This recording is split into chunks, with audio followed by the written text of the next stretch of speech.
Hey there. Thanks so much for downloading and listening. Want to start here with a content warning. Some gnarly stuff happens in the stand, and we have to talk about it here in the course of summarizing what happens in the book. So here is a content warning for things like sexual assault or suicide, both of which happen in abundance. If hearing about that is going to make your day worse, consider yourself warned. Otherwise, we are happy to have you here listening. After this, we're going to be talking about the first portion of Wizard and Glass, and we'll be off to the races with that new season. This show is possible because of your support at patreon.com/Duckfeed.tv. Okay, I think that's everything. Let's go.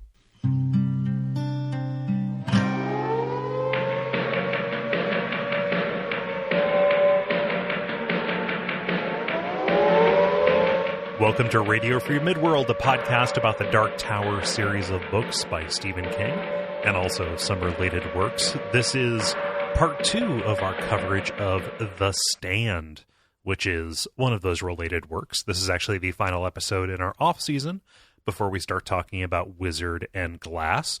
I am joined today by Murph Murphy. How's it going, guys? Or guy? I mean, you can also address the audience. Hello, audience. Let's leave some room for them to say how they're doing. Sit down. Pour yourself a drink. We're going to go on a journey together. I didn't see it come in. Yeah. So thank you for coming on this episode and coming on the show again. Oh, no problem. My pleasure. Yeah. So I want to ask you the question here. What is your experience with The Stand? Because we're not going to do all of the intro stuff, like listen to part 1 if you want to hear the characters and learn the history of the book and why it's related to the Dark Tower. But I want to get that part of the introduction because you were not on episode 1, and I want to know, what your relationship is with this. Sure, and I have not listened to episode 1 yet because it is not out. This is a very special King book for me because it is probably the only book, or the first book of King's that I read. And before I started reading The Dark Tower, the only King book that I have read. So this is kind of my introduction to King, and this actually has a kind of very special place in my heart. And because I don't know if you talked about this in part 1, I think this book in general just gives you a lot of like, what would you do in this situation? Kind of wandering and daydreaming. It's a very particular kind of post-apocalyptic story, and I think that it feels purer than some other expressions of this because the only difference is that there are fewer people. Like, there is no destruction of cities aside from what happens as a result of fewer people being awake at the switch. There's no, like, zombie aspect to this. Like, literally just everything is dropped to the ground, and there's roughly 1% as many people to like inhabit and walk across it. So yeah, like I think that is something that appeals to me about this too. Did you guys do any comparison between this and the current in vogue apocalypse narrative, which is Walking Dead? No, we really didn't. So okay, well I'll just say I think this second part is a lot alike what The Walking Dead became after it wasn't about the zombies anymore and more about, hey, what kind of societies would show up in this weird world that we now live in? Yeah, and then, if this was a series, they would just lose one settlement and then go start the entire process over again, like happens in that show and on that comic book. Well, they did lose one settlement. Wait, what? Oh, at the end of Vegas, at the end of this. Yeah, well, it's just not the protagonist settlement, I guess. Yeah. There is no strict comparison to The Walking Dead, but I can kind of see it. This takes such a weird, not like a left turn because it's kind of there from some of the early stages of the book, but this idea of being set up for a supernatural battle between good and evil, there's a definite switch between, hey, this is a book about the superflu, and hey, this is a book about God and the devil fighting by proxy. Right, and it goes full on in the book, at least at this point, right? Because I remember at the beginning, it's not about, oh, crazy devil powers. Right. Yeah. But in the movie, oh boy, it's like devil powers from the start. From the opening frame, you have the crow who's sitting there. Not the comic book hero, the crow, but the raven that is implied to be Flag's proxy. So you didn't end up rereading the book, but you did watch the miniseries to kind of prepare for this, right? Yeah, me and Rob Lowe went on a journey together. There's so many actors, and I guess by so many I mean Rob Lowe and Gary Sinise, who would go on to do much more noteworthy stuff after that. Oh, it was what was it? I can never remember his name, but the villain from RoboCop, the dad on that 70s show. Oh yeah, Red Foreman. I forget that actor's name, but I know who you're talking about. Yeah. That always is a good time for me. Ed Harris is always a good time. Wait, who did RoboCop guy play in the miniseries? Oh God, now you're killing me, Cole. Hey, look over here. The Bob Kelso from Scrubs was the guy who died. Yeah, Fran's dad. Very strange. Peter Goldsmith. Yeah. He's been old. Yeah, he's one of those people. Is like Steve Martin, right? Yes. Yeah. But yeah, you like in the pre-show you were talking about like some points of comparison or like broad thoughts about the movie adaptation itself. Do you have anything you want to lay down before we get into kind of specifics about that? I do want to say that I do not, especially with the current political climate, there's definitely very much a patriotism equals goodness. And badness is this weird, like, un-American, people who are not like us, that just does not hold up very well in the movie in particular. I think in the book it is in the movie the Las Vegas is just like comically evil. Everyone is like rubbing their hands and shooting guns into the air because they're bad. And they're all, and I remember in the book it was, hey, like Las Vegas is a reasonable option. Right. Yeah. Las Vegas is a reasonable option, and things are just a little bit too led by fear, right? As opposed to being like a Mad Max, leather and spikes, right. Just gunfire in the air, let's all worship Satan kind of thing, right? Yeah. Like there's like, in the movie, Flag is like turning into a demon left and right. Like there's like, you are very clearly, like, I believe even at one point, one of the four, can't remember who, is like, exactly who Flag is. And like, yeah, you do, because he turned into the devil literally in front of you. Yeah. And, in that same scene in the book, he says like, oh, say his name, say any of them, call him, Nyarlathotep, call him, Satan, call him any of that kind of stuff. Because everybody is afraid to say Flag's name. Yeah, and for good reason in the movie. Yeah. When did you originally read The Stand? So I was probably a little young. I want to say I would have been 8th grade, maybe starting of high school. Okay. So it was so good. Let's just go with the 90s. Yeah. Okay. So you are definitely not the youngest person to have read it, at least on the show. Autumn last episode was talking about how she was upset because she started reading it at like age 10. Oh Jesus! Which is a little hairy for some of the stuff that happens here. So funny story about age 10. I was also reading the Star Trek like kind of novels in the library because I was a nerd. And some of those are just basically romance books or romance novels. Looking at you, literally just about Riker and what's her name, Counselor Troy, just kind of doing it on different planets. Just going into each other holodeck style. Yeah. Yep. You have to wonder how often that happened where somebody would like pitch or write some kind of generic romance story and then the publisher would say, oh, we need a hook. we have an option. I don't know, option's probably not the right word. We have the license for Star Trek, and we don't have something coming out. Can you take this and rewrite it to be these characters? I think depressingly more often than you think. Yeah, it seems like something they would talk about on I Don't Even Own a Television. That's a podcast people say the name of sometimes. That's about bad books. I've listened to a few episodes. Has King written a romance novel while we're still off on this tangent? Has King ever written a straight up romance novel? Not as far as I know. Most of his. Yep. No. I'm gonna say no. Okay.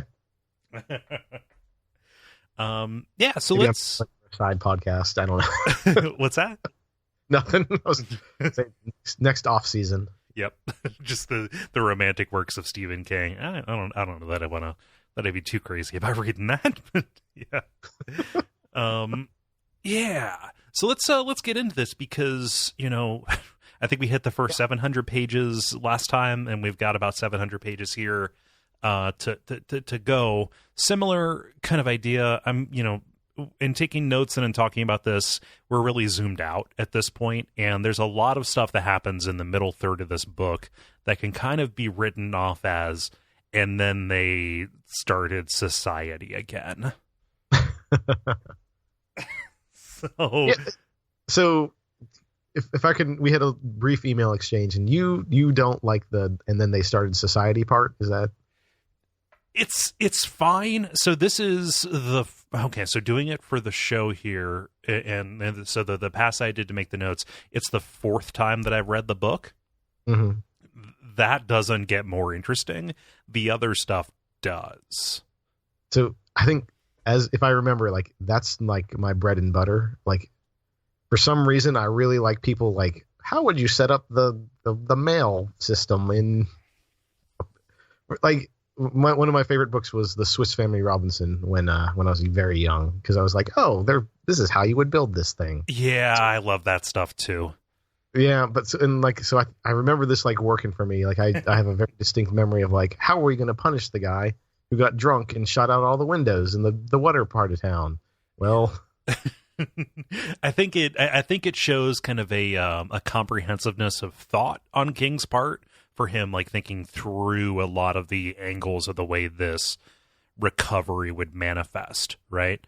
I think one of the reasons why this maybe worked for me the first time, but then kind of wore on me, was because of the presentation that they chose to make it all like minutes from town meetings.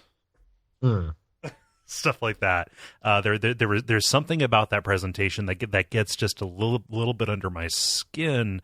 And in terms of talking about it, we can hit it in broad strokes, because like what happens when they get the power back on, and then they find out like all these fires start because they realize, people died and they left all their shit on. So like, what do we do now to solve that problem? I think that is a really cool detail. Like that is very cool. Yeah. Is it necessary? Is it necessary for the what's that? Completely left out of the movie. Of course. Yeah. Is it necessary for the overall plot? Well, I would say probably not. And the people who made the TV miniseries said not as well. But like, it's pretty interesting to compare, because around the time, or actually before we see them get the power back on, like even for that fleeting moment, we have already seen we have already seen Vegas, and seen that like they've even got the fountains running again. Mm-hmm. Like just the comparison, the difference between how much one side has their shit together versus the other, actually does bring a little bit of drama to it. Right, in the book, I think that's very effective, in that it's a reason why you would, you as the reader would say, well, why wouldn't I want to be in Las Vegas? They've got power, they've got lights, and it's if I remember correctly, and I might be wrong here, like one of the only reasons that the Free Zone starts to work on power is because they realize that, these guys are working on it too. They've got their arms race, right? Like it's Glenn. Everything is Glenn. Glenn is the architect for a lot of this stuff. him supposing that, like, yeah, this is, if what we see in the dreams is true, all of the problem solvers are going to go over there, so we are going to be behind in this regard, so we need to make it a priority. Stuff like that. Yeah, like, and yeah, I don't like yeah. Yeah, I agree with you that, like, it is cool. This may just be me and some level of fatigue falling apart. Like that kind of problem solving is cool. I'm less into, like, well, let's take a vote on ratifying the Constitution and the Declaration of Independence. Okay. Yeah, I think I got the better. Well, I don't know if the better end is right, but in the movie, there's literally one parliamentary scene where they elect the 9, and instead of, like, going through electing them all, they just say, "I say we elect everyone," and then says, "I think we can do that," and then they have a voice vote, and then it's over. Yep. Yeah. That's all of the, I guess, rules and regulations kind of things that they do. Yeah. If I'm remembering correctly, instead of being made the marshal of the free zone in the movie, Stu is made the new president of the United States. Is that the case? Oh, gosh. I'm trying to remember. They definitely sing the, to just drive it home, the America, is it the national anthem, just in totality. Like, there's a full national anthem saying, just to really drive home that, these are the true patriots. These, these rednecks and Texans, not them slick Las Vegas types. Not them West Coasters. Right. The West Coast liberal elite. There's a little bit of stuff that we skip before they even get to Boulder. What I've kind of titled here loose end journeys, because not everybody has gotten there. At the end of the last episode, Nick's party had met Mother Abigail and kind of decided, based on her visions, yeah, let's go to Boulder and leave all the signs that we can. And they, don't even need to go to Hemingford home to see these signs, because everybody is having these dreams. Like, these are in full swing at this point. To the point where people in Fran's party and Stu's party, they end up taking like anti-anxiety medicine to keep themselves asleep, because they actually cannot get through, right? And they have double trouble with this, because, what happens when there are no doctors? Well, somebody that we meet is probably just going to die of appendicitis. Yeah, and that's as someone who has had appendicitis. Yeah, that would not be pleasant. No, and just that, like, the poignance of that scene. So it's like it's the husband of a husband and wife pair. Stu is down there, monkeying around in his guts, and Perryton, she's there, like, Stu, stop. And, like, he just keeps going, like, no, he's been dead for 15 minutes. Like, just stop. That's just crushing. Yeah. Like, I remember that a bit. It's just like, I can do it. I almost got it out. Mm-hmm. Nope. No, it's too late. Thank you for trying. Yeah. And then she ends up, committing suicide herself, because of the loss and the grief. And that throws Fran off, like, because she's pregnant and nobody knows that, right? Even though she eventually does admit it to Stu shortly after they have sex with each other. This whole scene, the whole middle part of this book becomes Harold's story in a way, right? Because, like, we have this small little diversion of them rescuing 2 women from the woman zoo in Ohio. I always get, like, a little bit, I get that, like, hey, I know that place, because they're on I-71 around Xenia, Ohio.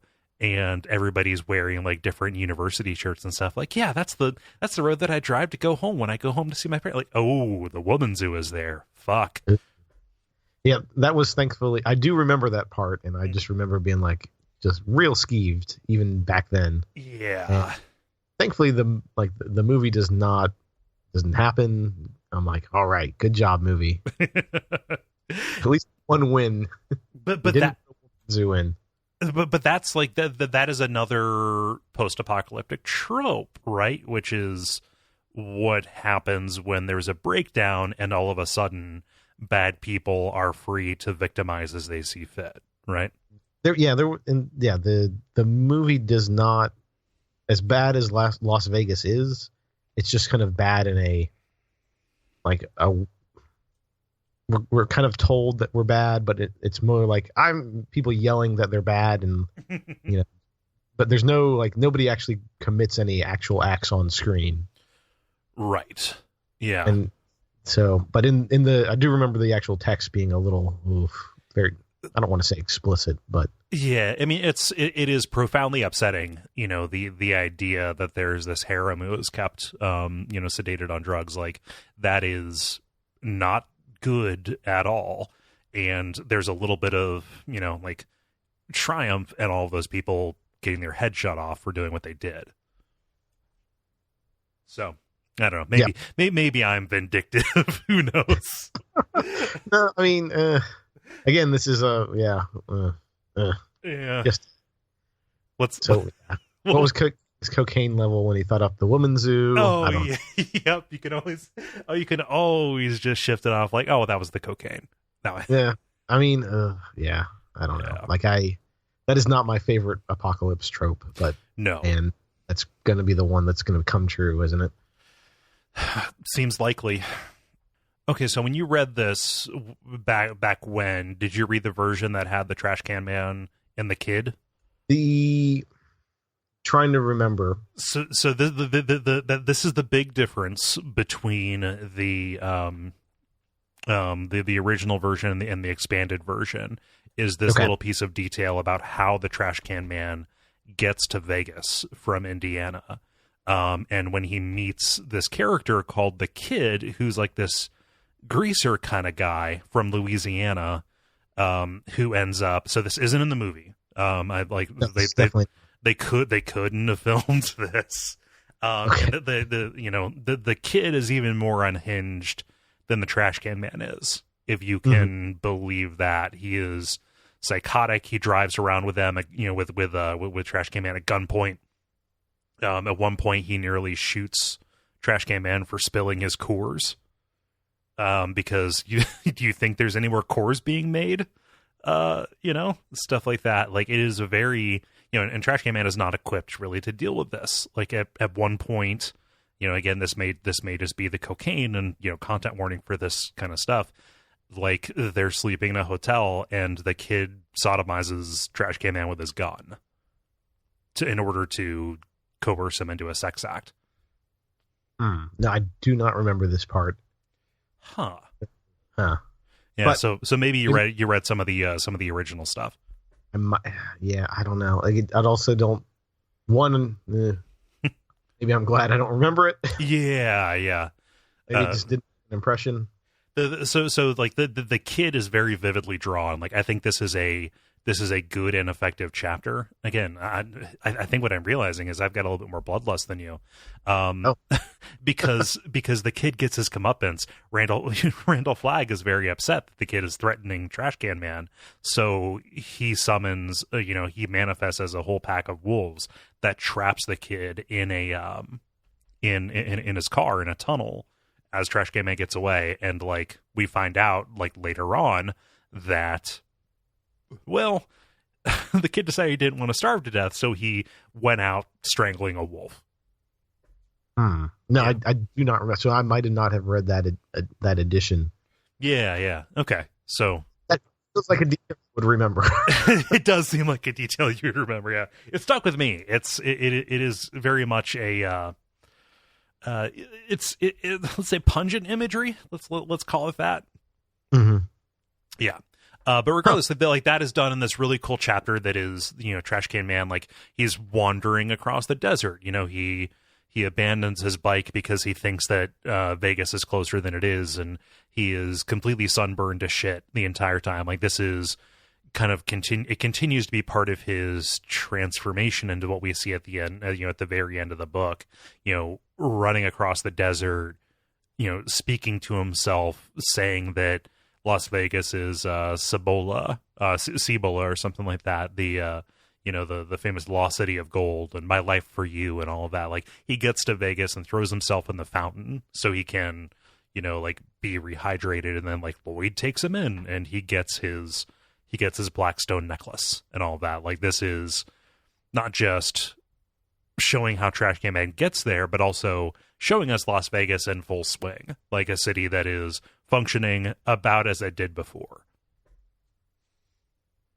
Yeah, so the part about him getting into Las Vegas is there, and it's also very much, you're like, oh, well, yeah, they don't turn off the lights in Las Vegas ever, so it's a good thing they had power at this point. Yeah.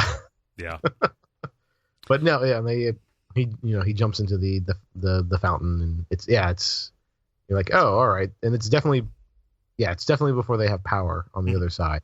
Yeah. Meanwhile, like Larry's party is heading to Boulder, and this is where we get introduced to, like, Lucy and the judge, but also where Nadine starts showing some signs as well. We learn about her, saving herself for Flag. Like, she rejects Larry, and he ends up with Lucy for good through the rest of the book. As she is having second thoughts about this. Oh, and while that's happening, Harold finds and reads the Fran's diary. Oops. So, yep. So in the movie, what is it? Fran just tells Harold she's pregnant with Jesse, with Jesse's kid. Yeah, she just hey, I'm pregnant, and then he's like, I hope we can be friends, but it's kind of creepy. Yeah, he's like, so we can always be friends. No, in the book, like, she's writing down all these mean things about Harold, and he, spies.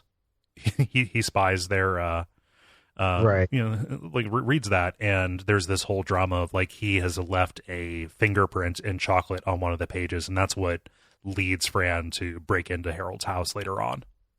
Oh yeah, so Fran is like is America and apple pie and just all good in this movie. Like, Fran does nothing wrong. Played by Molly freaking Ringwald. Yeah, of course, because yes.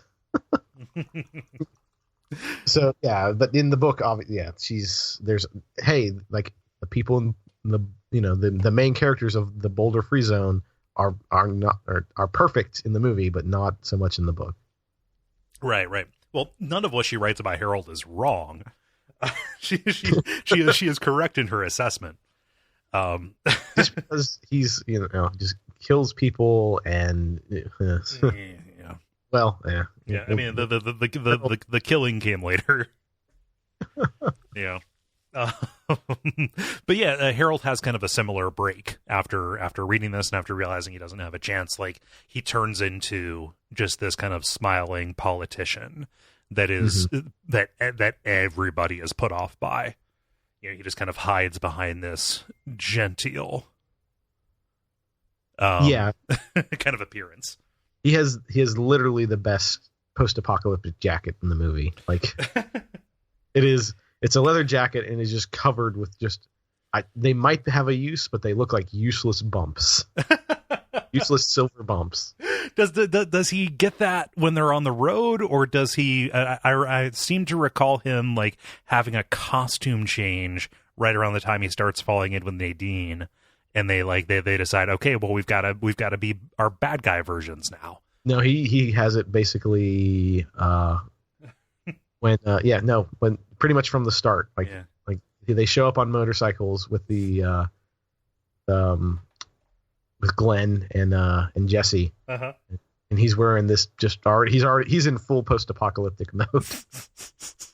I wonder if they did that to try and hide his figure in the movie, because it's impossible to imagine casting Corin Nemec as a fat loser.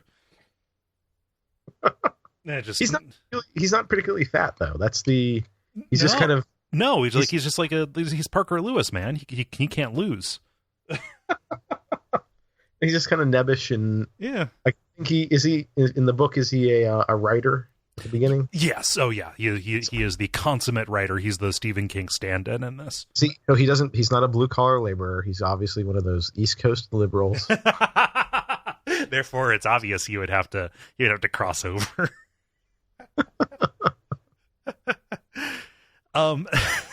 So that's all the pieces as everybody starts kind of working their way into the Boulder Free Zone, into the section where they are, kind of getting everything set up. Mother Abigail is posted there, and she is loving being the center of attention, which ends up being her perceived mortal sin, really, the mortal sin of pride, and what ultimately drives her away. But we get this kind of tense scene as Nadine comes to greet her. And Joe, the little wild boy that she has with her, upon seeing and meeting Mother Abigail, gets his words back. He comes to and just loves Mother Abigail and kind of leaves Nadine abandoned. So this is another kind of strike against her integrity as a person, because she has lost her role as a caretaker over this, little boy who was utterly dependent on her. Yeah, I think I'm trying to remember who the character was in the book, and she has a name, but it's not Nadine. But the boy is cared by just by another woman. Oh, taken care of by Lucy. Yeah, I think she starts with Lucy. They meet up with Larry. Mm-hmm. Then they eventually find their way to Boulder at that point. Mm-hmm. Yeah, and so the woman who was taking care of Lucy, Larry, but they get to Boulder beforehand, and then it's very confusing because Nadine was with Larry at some point, but then she went on her own, and then she gets back, and then there is a very tense scene in the book where she's talking to Mother Abigail, and Mother Abigail is using the shine to notice that she's not entirely correct in the head. Right. And just to notice, immediately everything is cold between the two of them. They can sense some kind of antipathy as Nadine is, closer to the Dark Man than she is to Mother Abigail. Right. Yeah. So yeah, the movie's treatment of Nadine, I think the actress that they get to play her is actually really good. I think she did a pretty good job. You said, "Oh," and I immediately got defensive. No, that was sorry. That was an of agreement. Yeah. It gets no. That's all right. No, it's my insecurity. Where it gets confusing is, she in the TV series, she is a kind of an amalgamation of two different characters. Where they had her also take the role of, and I forget her name, the person that Larry meets in New York, and they go through the Lincoln Tunnel together. Yeah, right. I forget her. The older socialite. They merge her together, and it sounds like they messed around with Nadine as the caretaker for Joe / Leo. I don't know. Because Joe / Leo was that found outside of Nashville after the trash can man sets it basically on fire. Okay. Nadine goes through the Lincoln Tunnel, and then kind of just leaves at some point in the wilderness when Flag comes to her in a vision and says, "Hey, get here." Yeah, and in the book, she's with Larry the whole time. Okay. After they meet up. Yeah. She definitely does have a the opposite of renegade transformation. Her hair getting darker, kind of more ashy. So she has that white stripe that starts getting more pronounced, as she has more and more of the bad dreams. Well, it's not even a stripe here. It's her whole hair. It would be incredibly fashionable now to have this kind of ashy colored hair. Uh-huh. But it's very much the, hey, you've selected the renegade option times. That's why I was laughing when you were trying to find that word, because it's hilarious that you conceptualize that morality in terms of Mass Effect. So yeah, Nadine is going through a Fable-esque journey here, because she picked the bad choice too many times and specialized in bows. She's very gaunt and evil looking. Yeah, it's funny how bows make you evil. Oh yeah, I mean, even Robin Hood is the best person to ever use a bow, and he's a filthy communist. Blah. Redistribute this. Yeah. Yeah, like there's a point like after one of the visions where Nadine's hair goes entirely white. Like that is the visual symbol of her kind of like complete transformation going over to Flag's side. Mm. Yeah. So like it's a pretty cool image where they describe her like she's already like this statuesque beautiful woman who has that noticeable feature of the stripe in her hair, and then just all of a sudden she has this just gigantic shock of just pure white hair. And there's a particular image later on that is especially striking with that. Yeah. It's a real thing that actually happens. I forget what the name of it is called. It starts with an A. I'm aware of it in media, Right. What's that? When I say it's a thing that actually happens, it's a real thing that actually happens in movies. It happens to Rogue in X-Men.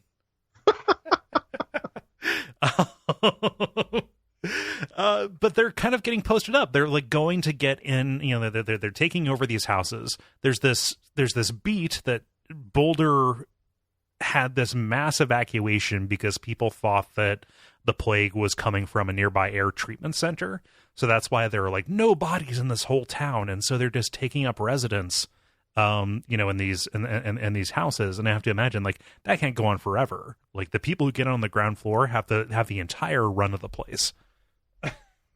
Right. And people who arrive like 3 months later, they're going to be down in the shacks. But yeah, they're hermit crabbing in all these old places. Larry arrives, and he immediately goes looking for Harold because he has, this affection, this conception of Harold as this heroic, 30-something, incredibly practical man who is, just kind of surviving by his wit and his knowledge and his gumption.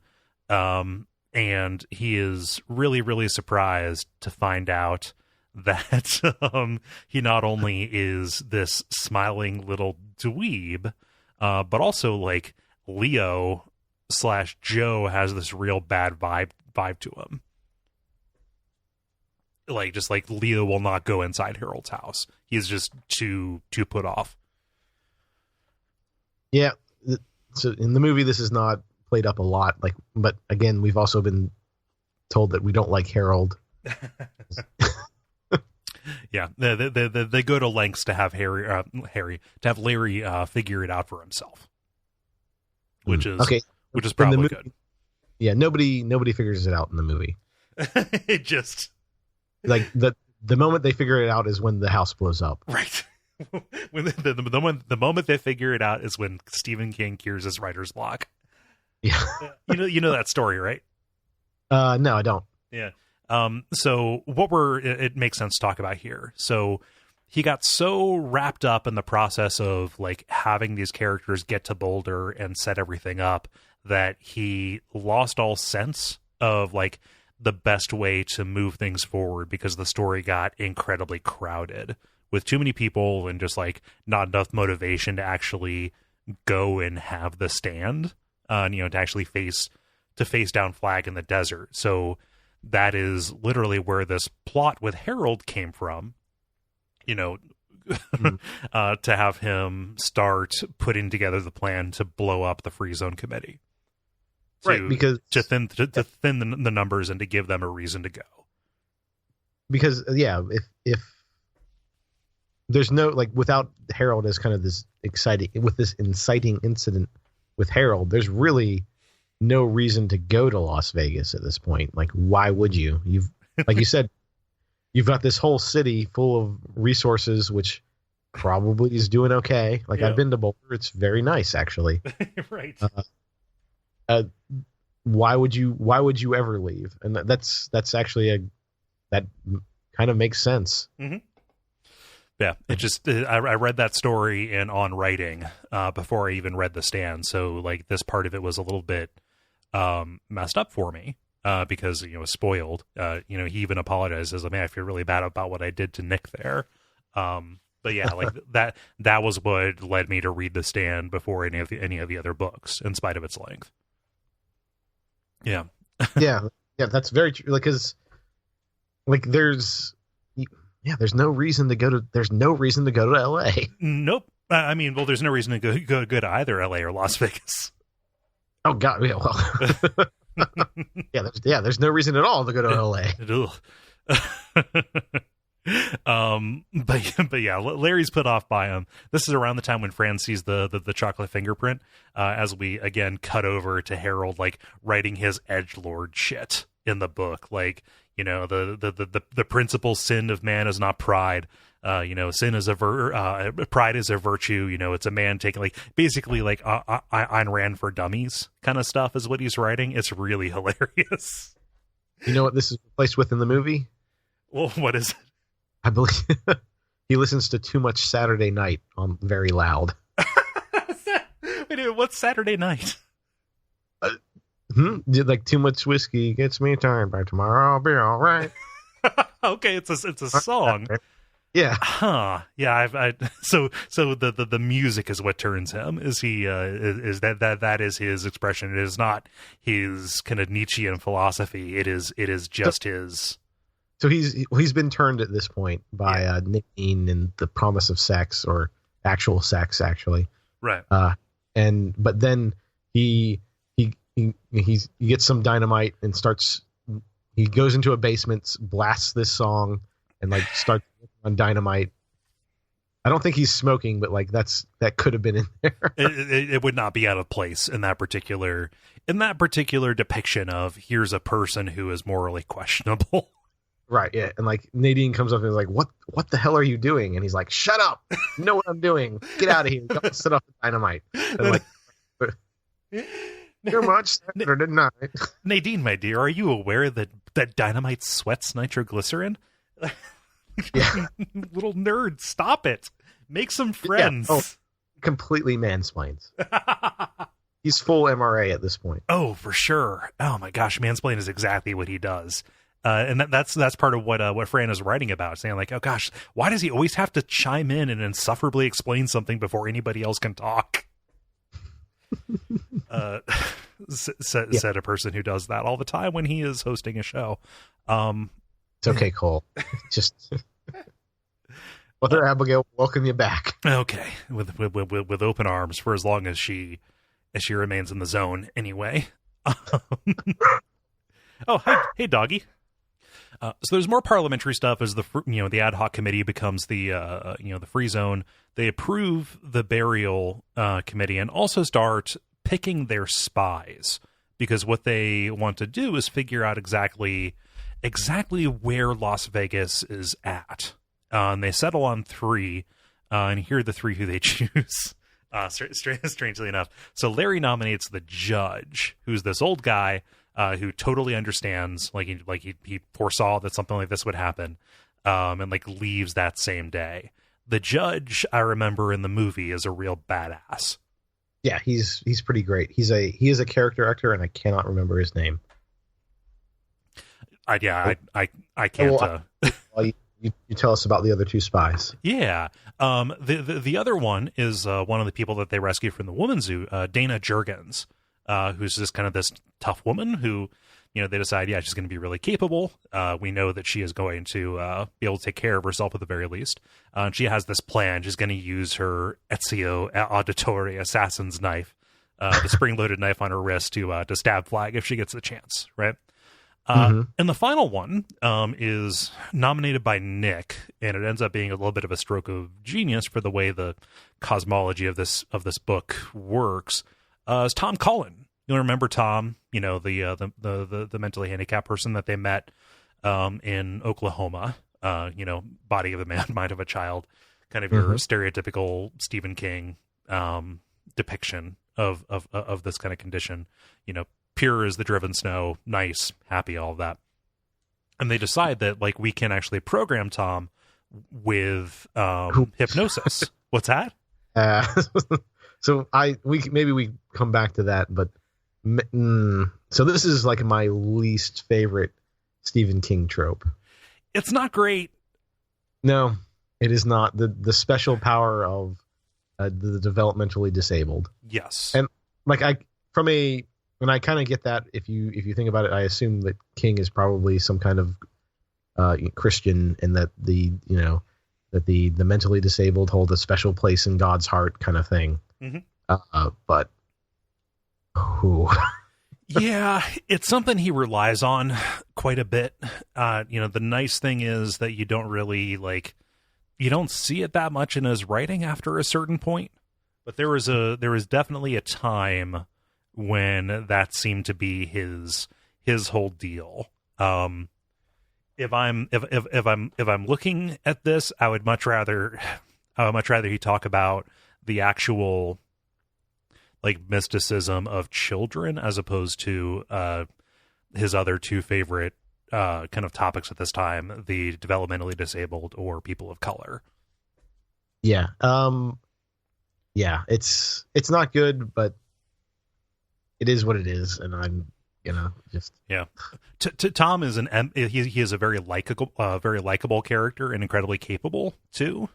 And everybody in the book, outside of Nick, is really kind of aghast that they would even talk about doing this. That doesn't actually justify King's choice in this. The reason this ends up being something of a good choice, because of the Deus Ex Machina that is the entire last leg of this book, is the fact that because of Tom's mental state, I'm walking on eggshells as I describe this. I hope I don't say anything insensitive. I'm sorry if I do. But because of Tom's mental state, Flag can't see him. He falls below. He falls below the radar for for Flag's ability to read minds. Additionally, when they go to hypnotize Tom, he ends up speaking for God. There are, he is straight up a conduit for prophecy at that point in a way that creeps everybody out. Yeah. Have you ever been hypnotized, Cole? No, I'm not sure it's a thing. So it is a thing. It's not as much of a thing as described. Okay. You become God's conduit. Yeah.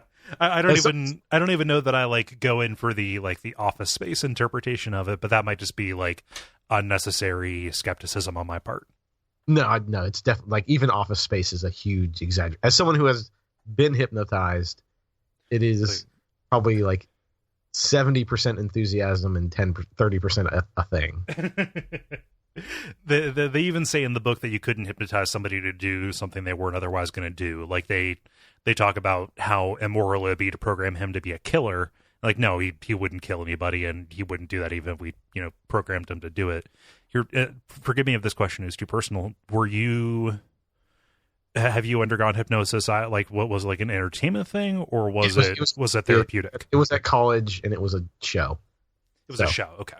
Yeah. It was. No, I was not selected to be a spy in Las Vegas. You were not some kind of Manchurian candidate.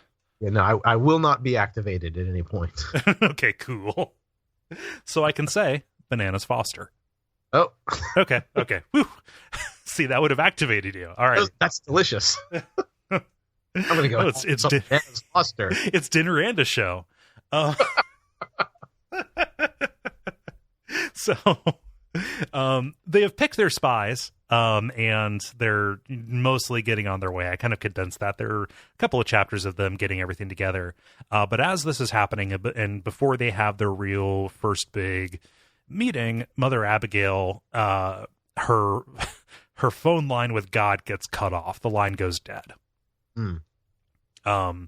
She stops feeling his presence, stops feeling his word. And she decides that she has committed the sin of pride by forgetting their actual role here, which isn't to rebuild America, but actually to set up and go deal with the Dark Man. Their only purpose why they were saved, the only purpose why they were drawn to one place, was not to do what everybody's doing, but to make this happen. And so she goes out to the wilderness to have her own kind of experience, which throws the entire free zone into this kind of tailspin of panic, right? Because they have lost their moral center as they, have gained a new civic center. So I'm going to say, can we do differences between the movie segment? This actually, they send the spies in the exact opposite order. So Tom Cullen goes first, then Diana, and then the judge is the last. Yeah. But they do it after they have the whole scene where everyone elects the 9, and then they sing the national anthem. But it's during that meeting that Mother Abigail actually goes missing. Oh wow! So Mother Abigail goes missing. Then they send the spies, or they elect them. Then they send the spies.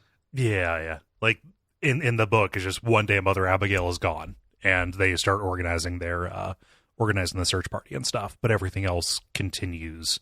And they don't actually even organize a search party for her. It's kind of like, The search party leads to a cool moment, though, where, Harold is the one who's most enthusiastic about it, but he wants to get Stu alone so he can kill him. No, they don't. They do not care to find Mother Abigail. They're much more fatalistic. It's more like, I guess she's gone. They're fatalistic in the book, but they at least make a motion to try. Nope.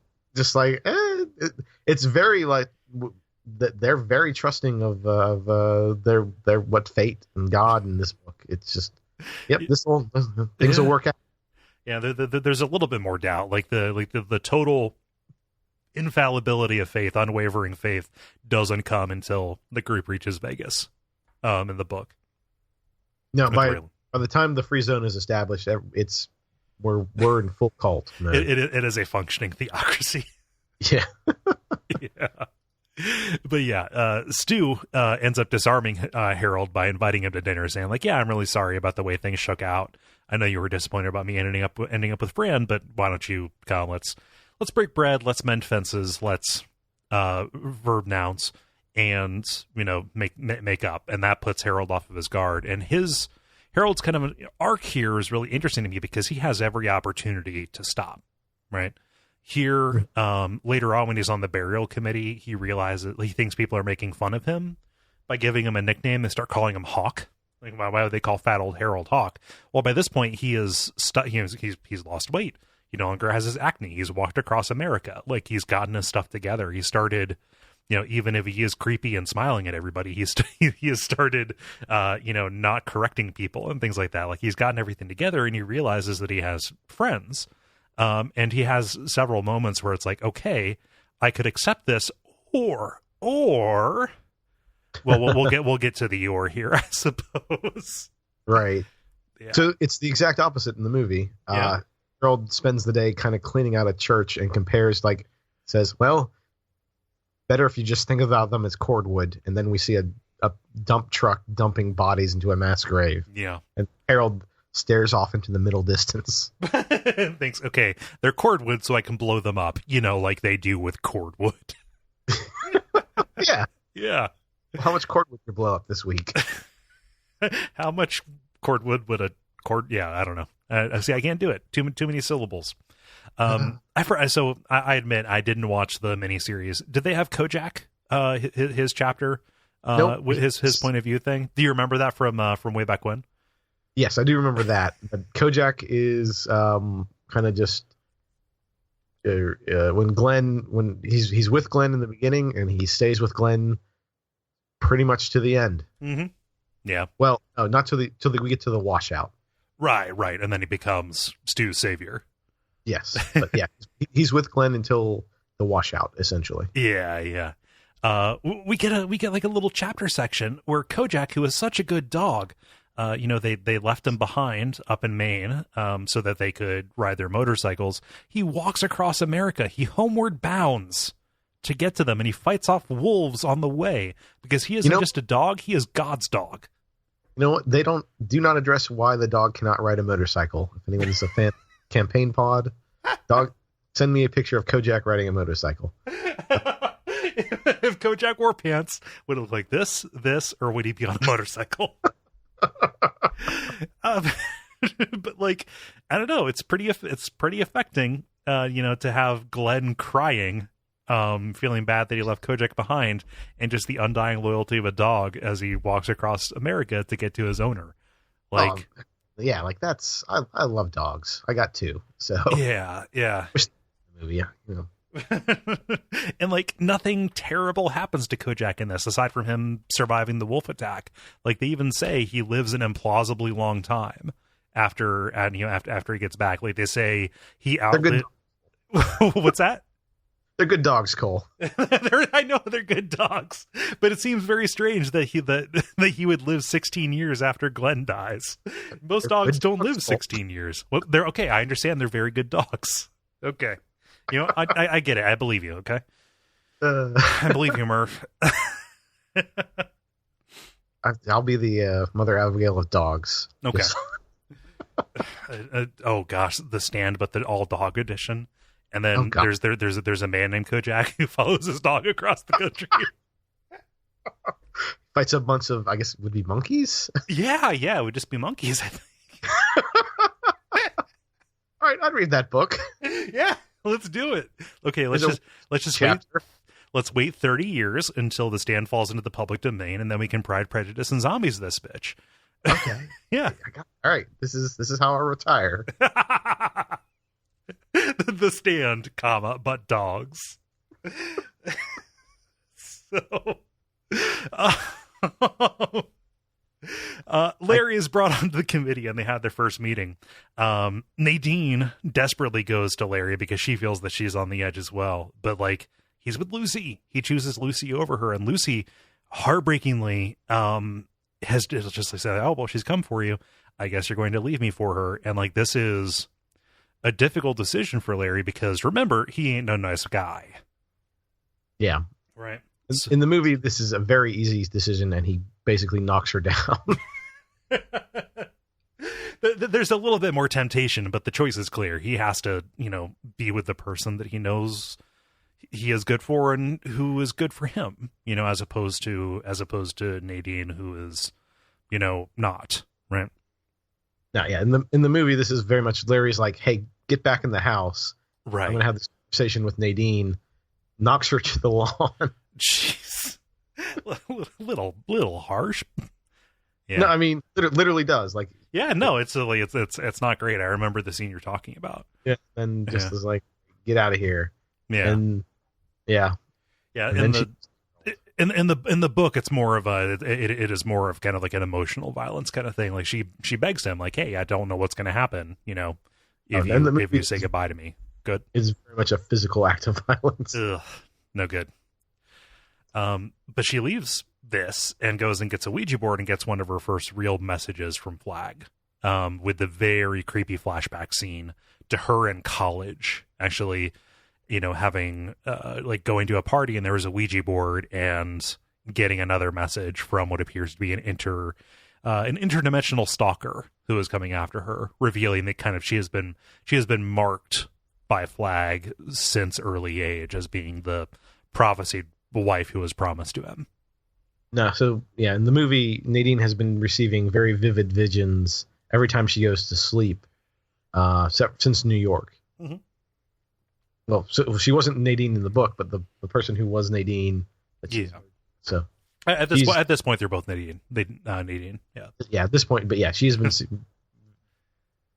dream visions. And, yeah. And is at this point in the book has Flag said you will be my wife? Yeah. Like that's what comes through on the Ouija board. Like, oh Nadine, how I'd love to love Nadine, my queen, stuff like that. Yeah, that's okay. So we're reason. So I believe even so Nadine goes into her house. It gets real quick, kind of creepy. Flag actually shows up maybe not in person, but she sees Flag, and she's like, "Hey, I need you to go seduce Harold, but remember that you're my queen." Yeah.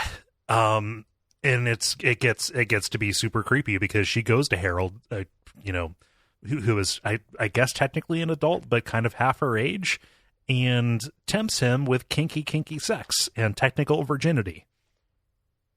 I think it's more explicit in the movie, which is weirdly makes more sense. Oh, yeah. Yeah. So like she goes to him and says like, "Hey, you're a virgin. I'm a virgin too. I'm going to stay that way. But isn't that only one little thing? And we can do so much more. I can basically be your whore, and we can work together to get to Vegas, but understand that I am meant for somebody else." Yeah. They just have sex in the movie. Okay. Yeah. So that's that's kind of funny because them just having sex is a little bit more in the mainstream than what happens in the book, which you'll remember is like Harold immediately goes to like some varsity level stuff, like, leather and straps and just like straight up BDSM age play, schoolgirl kind of shit. Now in the movie, it's a protracted scene, which was it is a very weird contrast as to what is acceptable in American society and what is not. Yeah. But like the purpose that this serves is not just gratuitous, like, hey, let's write about my self-insert character getting some. It is more about them kind of sealing their fate. Flag has intervened to, push Nadine, who has just been rejected, by Larry, has no real place, no real option. She's lost her, her son figure, right? In Joe, toward Harold, who is questioning whether or not he can stay. Like, there is a certain logic to this, right? Yeah. And in the movie as well, like at this point, Harold has not committed, but after this, he is. Right. Then we get the too much Saturday night scene. Right. As he starts using walkie-talkies to rig to rig up some bombs. Yep. There's a little bit of a scene where a new group rolls into town and a woman delivers twins, but they die, making Fran kind of freak out, wondering how her baby's immunity will work since Jessie died in the plague. Her baby daddy died in the plague. Right. That's resolved later on, but like that is, from the appendicitis up to this, it has continued to be a moment of tension.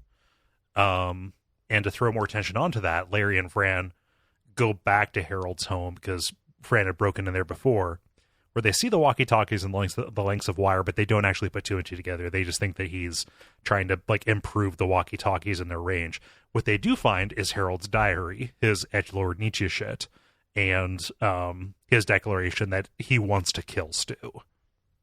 Oh, okay, yeah. So just to go back a little bit, I think this tension with the babies thing is actually really good. Yes, because you're like, well, is all this for naught? Like, do we just take a knee as a race, or is there hope?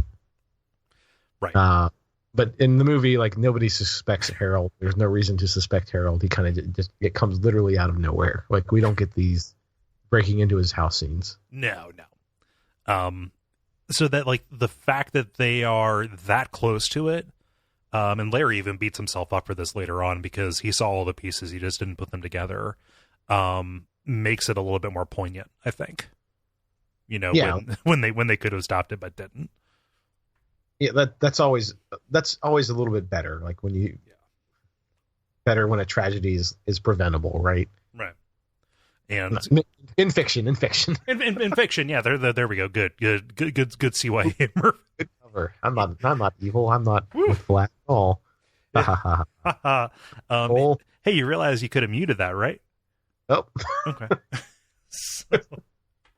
Use my crow powers. Oh no. And he's gone, and I'm here alone. We can finish it, I suppose. No.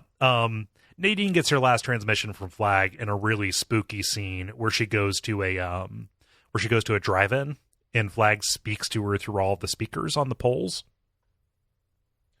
So is this the point where we fully, like, we're full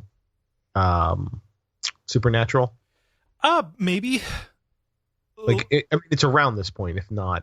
Yeah. Like at this point, when Flag is manipulating everybody through Ouija boards and like dreams and premonitions and stuff like that, like directly influencing people to do his bidding. Yeah, we're full supernatural. Right. So yeah, so it's. I mean, before this point, I think we kind of like it could have been like, well, maybe you just got lucky. Maybe that guy was crazy.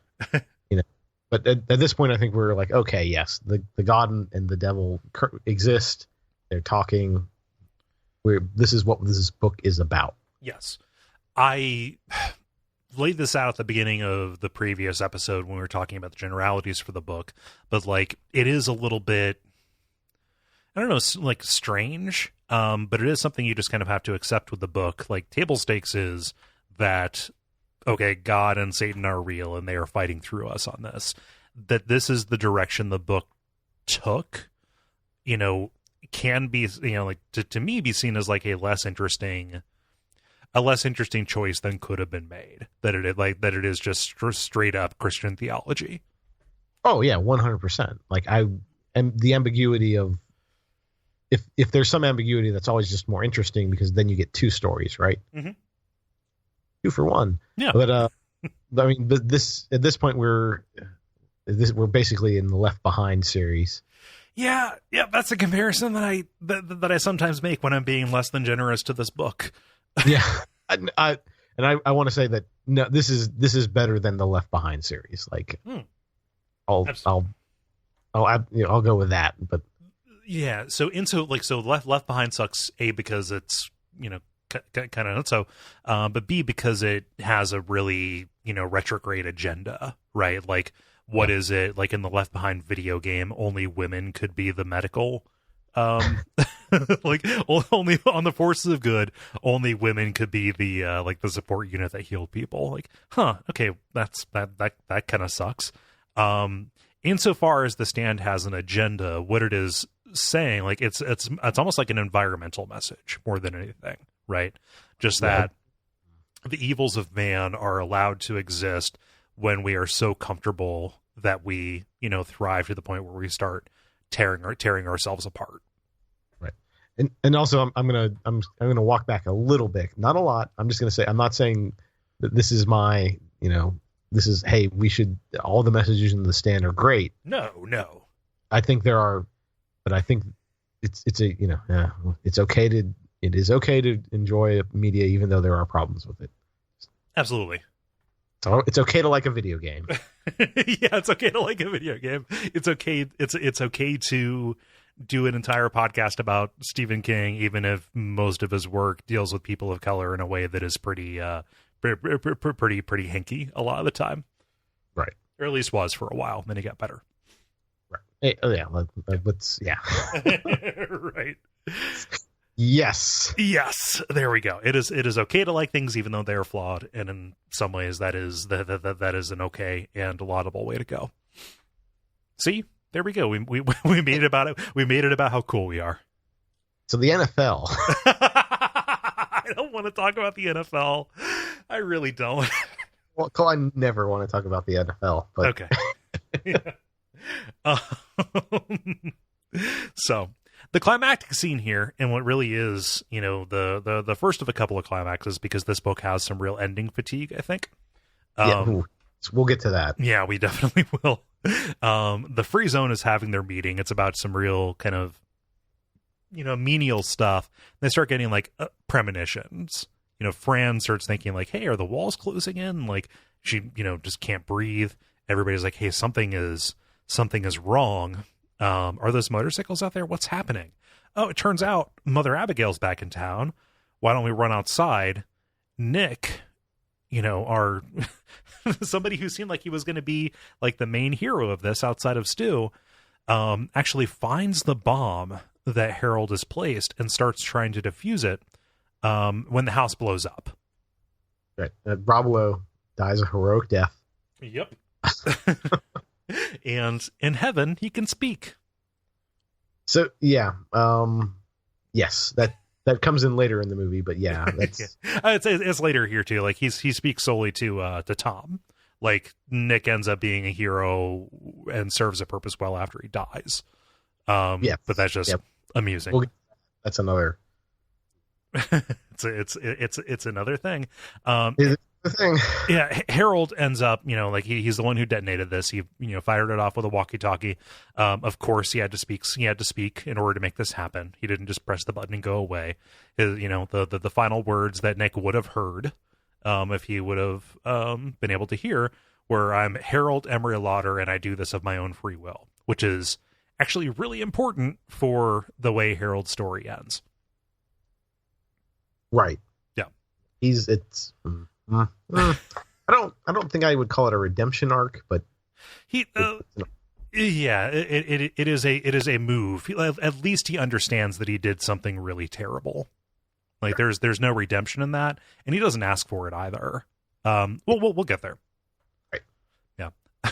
So, like, this is terrible. Everybody on the Free Zone committee is done. Pretty much. They just have, I think Fran, Ralph, like Sue Stern is dead. Nick is dead. Like Fran, Ralph, Stu, and Larry, and Glenn are the only people who are left. Mother Abigail is in a really bad way. Like, a medical examiner gets up and says, yeah, she's been subsisting on, like, basically roots and berries. She's 108 years old. She's frostbitten all over the place. She's basically a skeleton at this point. Right. And she's in a coma, and we have no idea when she's going to die, but it is going to happen. And they finally have their long delayed conversation about what they're going to do about the Dark Man, but that is obviated by what they talk about, in the next bullet point here. Yep. And then Mother Abigail just says, hey, in a very kind of, so I guess I want to say one of the things that this kind of drives home and is a big point about this. I wouldn't say this book is fantasy, but is very kind of biblical. Yep. That if that is a weird kind of comparison to make, and it's kind of the difference between hard sci-fi and low sci-fi. So sci-fi. Yeah. I mean, this is dealing explicitly in prophecy. Right. Yeah. But like the level of supernatural is, I know we just had that thing is kind of at a biblical level where, someone gets touched and then they're it's healed, but it's not like a fireworks show goes off or right. Throws a fireball or something like that. It's, it's subtle. You could explain it on something else. Mm-hmm. And even here, this is some straight out of the Bible shit. Like, don't take anything, just go. You don't need anything. Trust in God. Yeah. It's a former Catholic. Like, this is pretty much, they had said, and then Mother Abigail commanded Stu, Larry, Ralph, and Glenn into the wilderness for 40 days. That's straight up called out. Like, later on, they're like, as they are walking west. So the mission they are given is to walk, is to walk west to Vegas. Don't ride, don't take anything with you. Like, it is just the clothes on your back. Like, go at this particular time, and you walk until you get there. If one of you falls, if Stu falls, Larry will lead. If Larry falls, Ralph leads, and Glenn, if you're alone, you go there alone. So in the book, does Mother Abigail say that one of you will fall? Yes, one of you won't make it. Is what she says.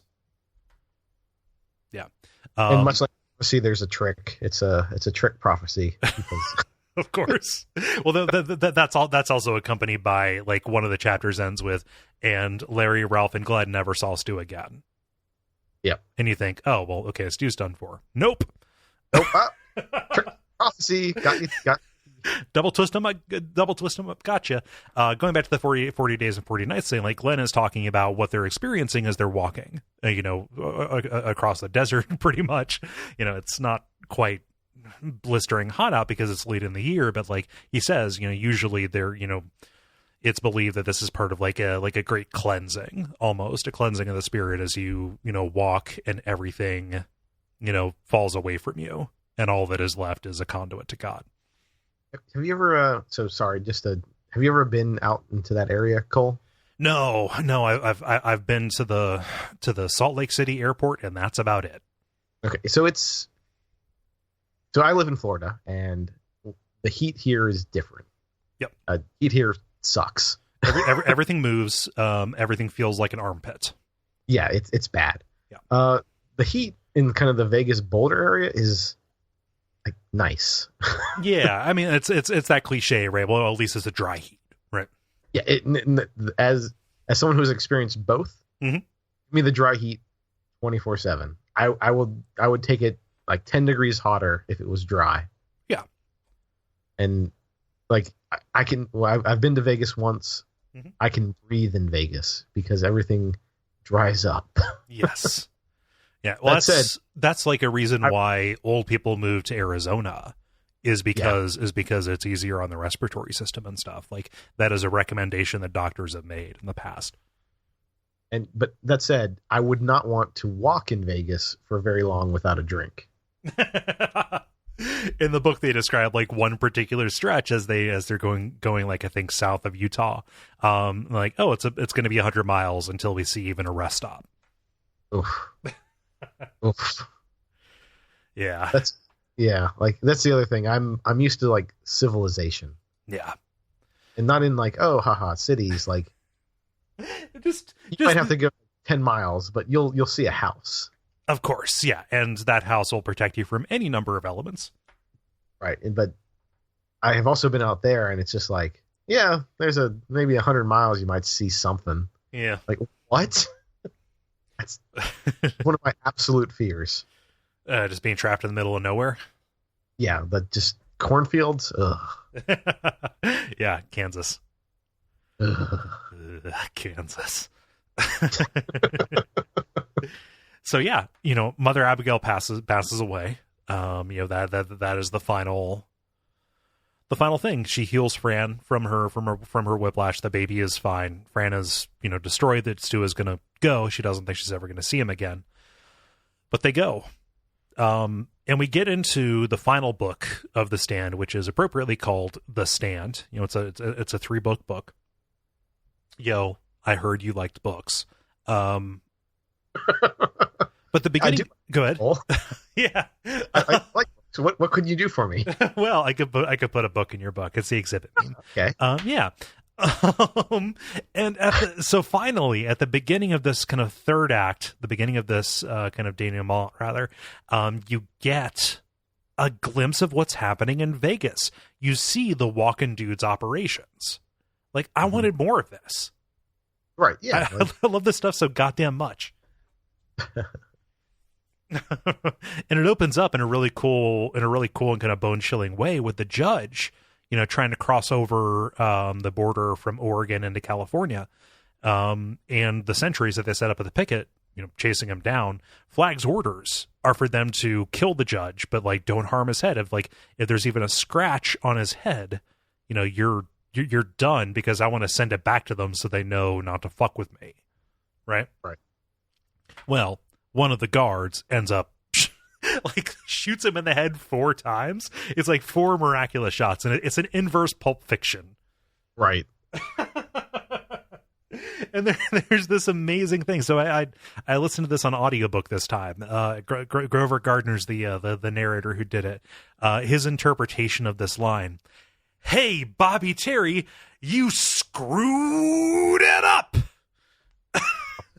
As Flag, who was watching as a raven and then turned into himself, so angry that this person messed everything up, runs at him faster than humanly possible. Bobby was like, "Oh my gosh, I'm going to run. He's going to crucify me." The final words of this chapter are, there were worse things. There were things that were worse than crucifixion. There were teeth. Yeah. So in the movie, this scene is just not good. How much of that has to do with Jamie Sheridan, Flag's actor? He's actually pretty good. Yeah. Actually, I like it. He's creepy in that, like, what's his name? So the judge is played by Ossie Davis. Okay. By the way, I don't know. He's a character actor. He's kind of been in some other stuff. Mm-hmm. You would recognize him. He's a black man. Bald, I think. Bald and bearded, something. No. Mustache and head full of hair. Mustache and head full of hair. Okay. I'm thinking of literally, Murph, I am thinking of the judge from Phoenix Wright. Oops.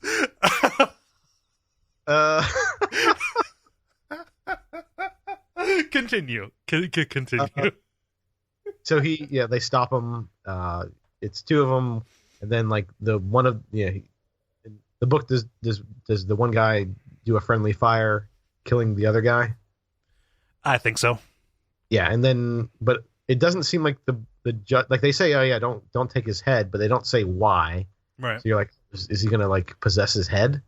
And it's not clear that he hit his head at all, because he only shoots once, and he hits his friend, which doesn't make a lot of sense because he definitely gets hit in the body, and then like Randall Flagg shows up and he's got kind of like crow's feathers in his hair, and you're like, oh, and then he just kind of chokes him to death. Huh. So it's very weird.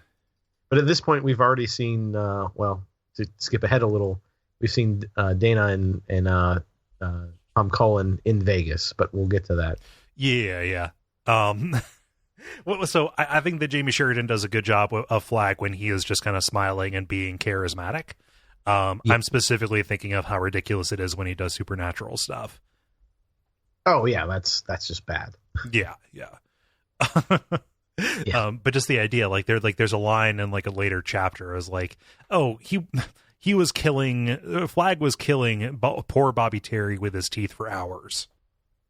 Oh yeah, that's definitely more. That's more. And to quote 1989, you can't do that on television. Yeah, you just can't. Right. So next, at least in the book, we get Dana, who is in Vegas. She has kind of embedded herself, and she is sleeping with Lloyd. So she is, right alongside Flagg's lieutenant. And Lloyd at this point has his shit together. He is no longer, kind of this low class minor criminal. He is like running this entire operation. He's a big goomba. He's a big deal. He's connected. He's made his bones. Yeah, he's a real wise guy. God, I hope we don't offend anybody with that. Do gangsters? Any gangsters who are listening? Yes, yeah. No. But eventually, like they say, like, yeah, well, okay, we figured out Flagg has discerned that Dana is one of the spies. You can see through them. He knows this. And Dana has actually seen Tom. Like, she recognized him, but knew not to give it up. Dana's called in to the penthouse, and Flagg does this whole act like, hey, listen, there's really no reason for us to be against each other. You have to understand that all we're trying to do is just, keep our lights back on and survive. And we're nowhere near you. There's nothing that, it'll be years before our populations even touch. Like, go ahead. Here's a map you can take back to Boulder that shows where all of our towns are. Like, just go, and, next time you come, just come as a diplomat. Don't just, don't like none of the spy stuff. And he's kind of working this glamour on her, right? Trying to lull her into a sense of security, right? Yep. And she ends up seeing through it and decides, okay, I'm going to take this opportunity since he seems to be so docile, and I'm going to spring my knife. Turns out he has turned her knife into a banana. Yeah, that's pretty great. There's something about Flagg, just got a real weak spot for classic slapstick humor. In the book, does he say you can leave? You just have to tell me who the third spy is. Yes. Yeah. Okay. Yeah. Okay. I forgot about that. Thank you for reminding me of that beat, because that is the point where he has her cornered and she decides to spring the knife. Right. And then I think in the movie he then goes full she falls. She, I guess, shatters a glass, not window, but like a sculpture, kind of falls on it. Yeah. Then full demon at this point, and then then he starts throwing around a puppet. Yeah. And the book is a little bit less cheesy than that. Like, she attempts to jump out the penthouse window, but she only breaks through part of the way, and before Flagg can pull her back in, she kills herself by running her neck up against the shards of glass. It is described that he does, just terrible things, like basically kicks her body apart in a rage as Lloyd and the others listen outside. Yeah. Okay. Well, yeah. So he throws a puppet around in the movie. He doesn't turn her into a puppet. Like, this isn't. This isn't an episode Tales from the Dark Side.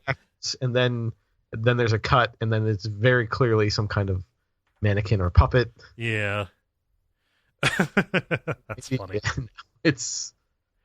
It's, I mean, and he's in, some Face Off makeup. Yeah, of course. Sci-fi show, not the movie. Of Nicolas course. Cage. Yeah. Yeah. So they. I'm surprised he doesn't show up. Actually, What's either that? way, I'm surprised he didn't show up. But, hey, he needs work. Come on. Yeah. Well, I mean, yeah. Now he does. Back then, I think that was prime Cage country. Yeah. Well, one of the reasons he's so angry is he knows there's a third spy, but he can't discern who it is. Again, because that aforementioned Tom Cullen falls below his radar because of his condition, right? Julie, in the book, does he say that all he can see is the moon? No. Yeah. Which is okay. Yeah. It just plays into Tom's verbal tick. Yep. MOON, that spells literary devices. But Julie Lawry, played by, oh gosh, what's her name? She was the secretary on Becker. Okay, yeah. Yep. Sometimes you're older than me, Cole. Sometimes you're older than me. You know who she is. She was she was Jigsaw's assistant in the Saw movies. I should know that because that is the kind of movie. Okay, yes. All right, yeah. I'm looking at. Yes. I did a Google search.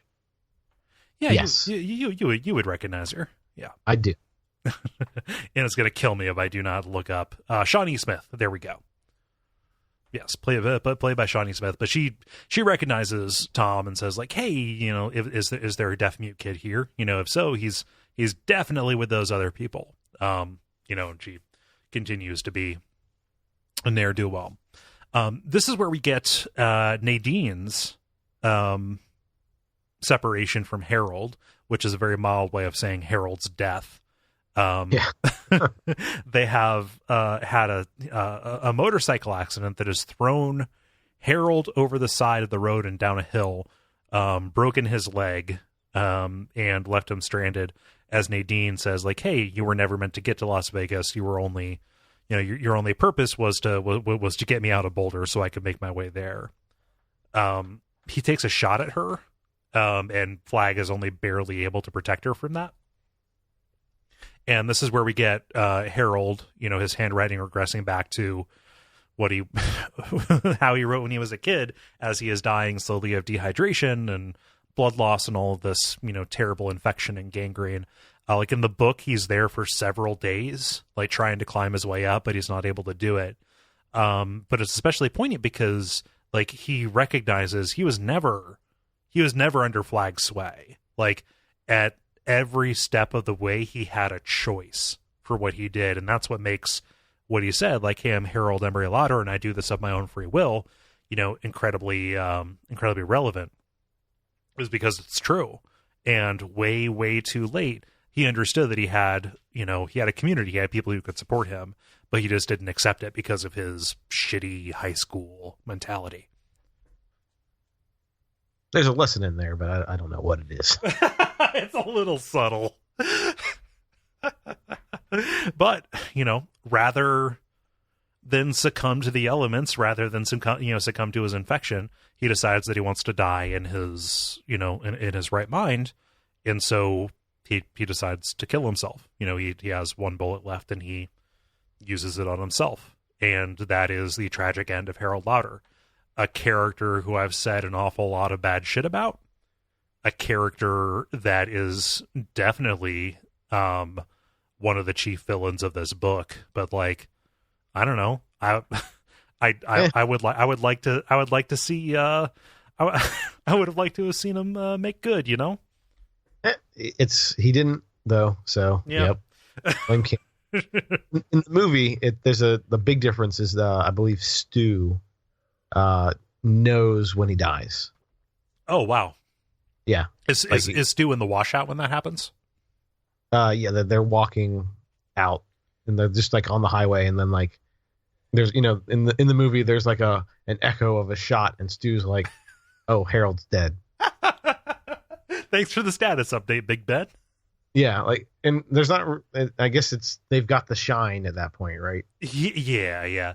That's something I forget if it happened in this episode or in the stuff we covered last time, but like the shine comes back in this. Like Mother Abigail specifically describes the visions that they're having as being powered by the shining of God's light. Okay. Yeah. Yeah. It doesn't go anywhere, but like Stu's like, yep, Stu's dead. Harold's dead. Harold's dead. Yeah. Stu is, yeah, and then nothing more is said of it. Stu's dead, then he jumps down a waterfall. Oh no. I'm dead. So Nadine, after she abandons Harold, she goes out. Her Vespa breaks down in the desert, and Flag goes to meet her, consummates their new infernal marriage, and she goes crazy from the experience as he repeatedly and violently has sex with her until she is pregnant. It looks like a Casper mattress. I mean, what? No, what? I mean, mattresses. Can you elaborate on that for me? No. It Flag just uses his magic, and a mattress kind of appears in the desert.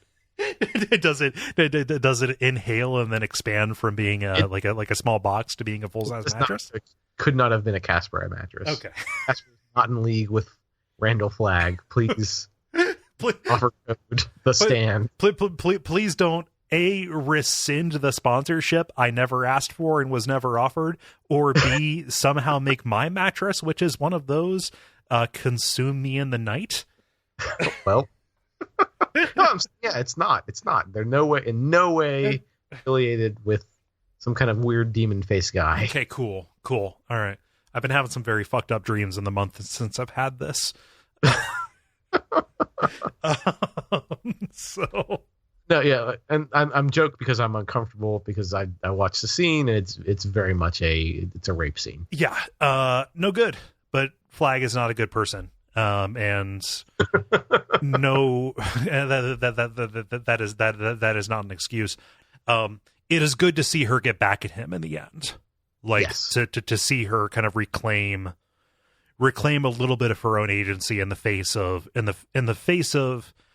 her getting the terrible end of this bargain that she had no idea would be this bad. Yeah, it is not. It's not savory. And like at this point, given all of the suicides that we've discussed and also this rape scene in the women's zoo, definitely a content warning going at the beginning of this episode.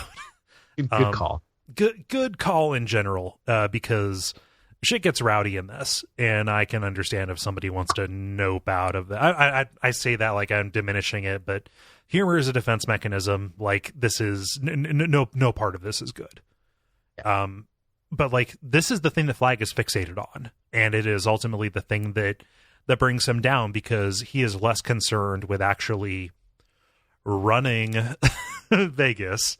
Right. he has left the specter of the fear that everybody has for him to make things run on time in Vegas, notwithstanding the fact that he has surrounded himself with immensely flawed people who are not, who are not going to be motivated well by fear, to go and like secure his lineage and, create his son so he can establish this. Like this is Flag's pride getting in the way of himself, Yeah. Yeah.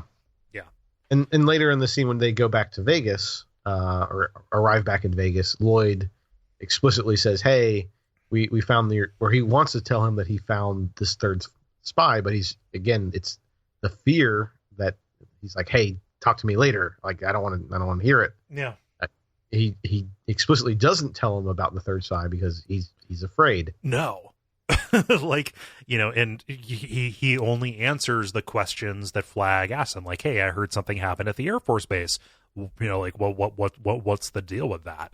And Lloyd is so terrified and so creeped out by the presence of this white-haired woman who doesn't speak and just kind of stares vacantly and masturbates in the corner. That's a detail that's in the book. It's very unsettling. Not movie. No, obviously not. But it's just very like, it puts you off the balance. And he doesn't say like, hey, we know who the third spy is. And Flag is just infuriated, starts berating Lloyd for not telling him, like, why did you tell me about the Air Force Base when you knew this, et cetera, et cetera. Like Lloyd tries to tell him, like, you're destroying this place, but like Flag is not hearing it. Yeah. What happened at the Air Force Base is that Trashy, who has been going out and finding munitions, to bring back, for them to use and to stock up on and helping them get their Air Force in line, kind of has a relapse a little bit. Like someone says, like, oh, don't you know that playing with fires makes you wet the bed? And that immediately takes him back to into his childhood, where, people were taunting him about old lady Semple's pension check. And he decides to get his revenge on them. And not only sets the place on fire, but sets explosives as traps that scuttle the Air Force and kill all the pilots. Yeah, this is exceptionally abridged in the movie, but yeah, he blows up the planes that they have been working on, but not before old Tom Cullen gets a peek. Right. Yeah. Tom Cullen is none the wiser about what's going on in the Air Force Base. Yeah. And especially not aware that Trash runs out into the desert kind of in exile because he's afraid of what will happen when Flag. I mean, he has an ATV in the movie, so the movie +1 for the movie because ATVs are cool. ATVs rock. Oh man, those ATV racing games and like trick games for the PS2. Fuck yeah. Oh yeah. Yeah. ATV Cole. Let's ride ATV cast. What about those RPMs? What's the RPM on your ATV? Oh, it's high. High RPM. Yeah. So Trash has he has an ATV in the book as well. I don't know when he gets it, but yeah, he is definitely in exile and in hiding from this. And strangely enough, because of Trash's own, let's say, mental condition, his motivations and his whereabouts, etc., are also invisible to Flag. So right. That's another thing. That's why Trash is able to catch him unawares at the end. Yeah, not to bring D&D into it, but Flag is lawful evil. He would be a devil, mm-hmm. and Trash Can Man would be a fiend, and he would be chaotic evil. Yeah, and ne'er the two shall meet except during the Blood War. Ah, yes, in the Gray Wastes. Yeah. Planescape rocks. Monster in my podcast on that. I'm just saying. A monster in a podcast about what? I'm sorry. Just Planescape. Oh yeah. We have the next season of that scheduled. Like we know what it's going to be, but trust me, Planescape is on our short list. All right, Burke. What? Burke. Burke. I thought you called me Bark, and I thought you were doing the dog version of Radio Free Midworld now.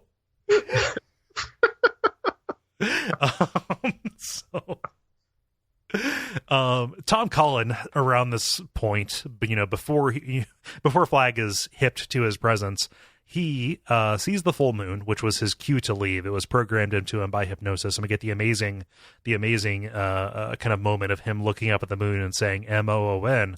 That spells moon, and deciding to leave. And he is guided by visions of Nick, and that is the case for pretty much the rest of the book. Tom doesn't understand why he's able to hear Nick and why Nick is able to hear him when he's in the dreams. But that is, that is why Tom is able to get where he goes and do what he does. Yeah, this is kind of my least favorite part of this book. Is anything related to Tom fumbling around the West?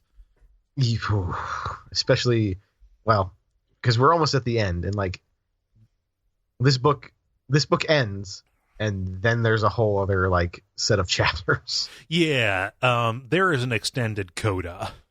Yeah, to put it lightly. Yeah.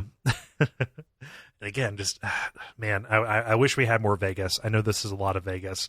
Nadine, as Flag is throwing his tantrum, finally speaks. She's been in a daze this whole time, right. Carrying Flag's demon spawn, and starts taunting Flag with predictions, saying you can't see him, you can't see any of them, you don't actually know. And this has been like a thing for a good part of the last part of this book, which is Flag's grip slowly fading away. He has no recollection of his life before the super flu, pretty much. Mm-hmm.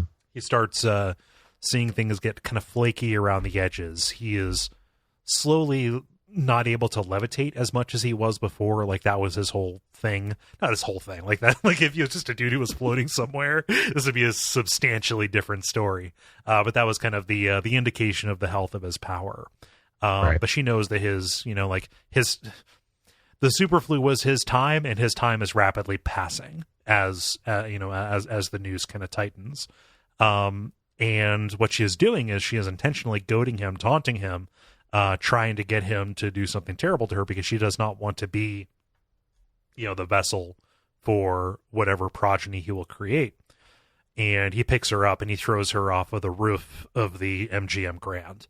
Right. People who are familiar with the current version of the MGM Grand would say that doesn't make any sense, because it's a pyramid, you dummy. No, it was a tower when he wrote this. But yeah, like he throws her off, and before he realizes what he has done in this, fit of rage, he's not able to get her back. She falls, and she doesn't even scream as she falls. She got what she wanted. She got her revenge. She denied him, his kind of final piece on the board. Right. So, difference in the movie. This is like literally they go up in the elevator. Lloyd comes up and says, "Hey, we found the traitor."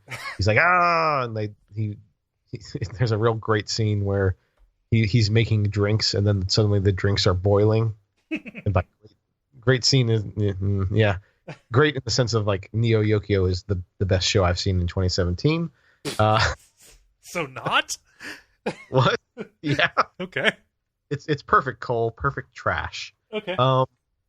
Then he throws a tantrum, then comes down. Lloyd says blah blah blah blah blah, and then he leaves.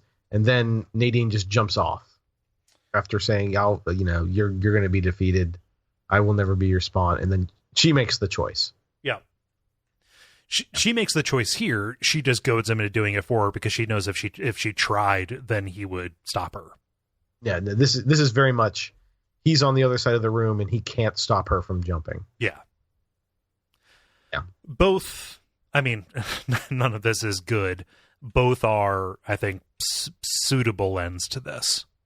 Right? Yeah. Yeah. Yeah. Yeah. None of it feels good. None of it feels good at all. And especially doesn't feel good to the people of Vegas who are starting to leave. There's a sentence that like, sometimes a watch will go out with 20 people and then it'll come back with 18. Like, people know that the walk-in dude isn't all that he's cracked up to be. They know that things are falling apart and they want to get as far away as possible, which is a good instinct. Yeah. Wouldn't you? Good. There's a scene of this, but it's only with it's just a single scene where someone says, "Hey, things are going bad," and you know it, and Lloyd is like, "Well," and that's it. That's literally it. Yeah, well, that happens a little bit here. Like Whitney Horgan, the chef, the cook, comes up and says, "Hey, don't tell the big guy, but like we're taking off. Do you want to come with us?" And it's not like heartbreaking, because Lloyd is not a great guy. Like, he's not even really a sympathetic guy, but like I have affection for him. But like he says, like, I owe my life to him for good or for ill. He saved me from a terrible situation, and I have to see this out. Lloyd at this point is drunk, which is extremely forbidden in Vegas. Not now, but under Flag's rule. Like earlier, they crucified somebody for doing cocaine. Like, substances are not smiled upon. And Lloyd says, like, "Hey, before you met me, you may have even noticed this as you've known me, but like, by being around Flag, I've gotten smarter. I used to be just a real dumb guy. And something is, things have become clearer. I'm quicker. I still need to write things down, but like, that's just what's happening. There's something special about him. We know this, but I can't leave his side." Yeah, this is not Lloyd just sticks with Flag for like, "Hey, this is the thing I've hitched my post to, and I'm second in command." It's kind of like, it's more of a sunk cost fallacy, unless, right. unless, hey, I'm supernaturally smart. Right. He's not even supernaturally smart. Just like, yeah, I don't know. Man, poor Lloyd. Yeah, he's just like really just a guy. Yeah. He's a guy who happens to be played by Miguel Ferrer. Yep. Oh, all right. Yeah. See, trip down 90s nostalgia. Yep. So good. Miguel Ferrer. Rest in peace. And the final kind of Vegas scene that we get before our dudes get there, we have Trash Can Man, who in his exile has stumbled into Nellis Air Force Base and used a chain lift to retrieve the big fire. Yeah.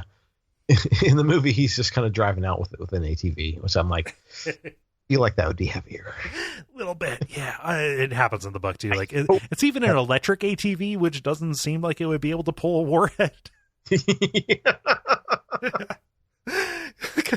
I think isn't an electric ATV a golf cart with no roof and missing one wheel?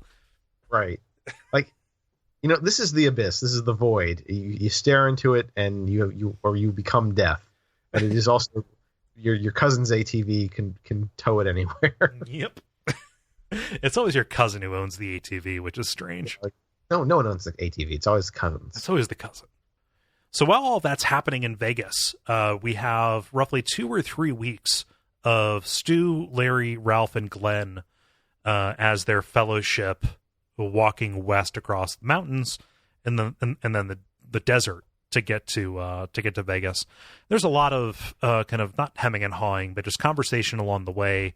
Mostly Glenn, because that's the way Glenn is. God love him. About the nature of their quest and the things that they're doing. But they're he's a narrator. Yeah, he certainly is. So there is a narrator figure in this in terms of just like, yeah, it is told from the third person, but like Glenn is there to serve that from an in-text point of view, right? Right. I didn't ask your opinion of Glenn. Like, how do you feel about him? Because I think he's more divisive than I sometimes give him credit for. I honestly I didn't have a think, Murph. Think of something quick. If you don't have an opinion, that's fine. Glenn.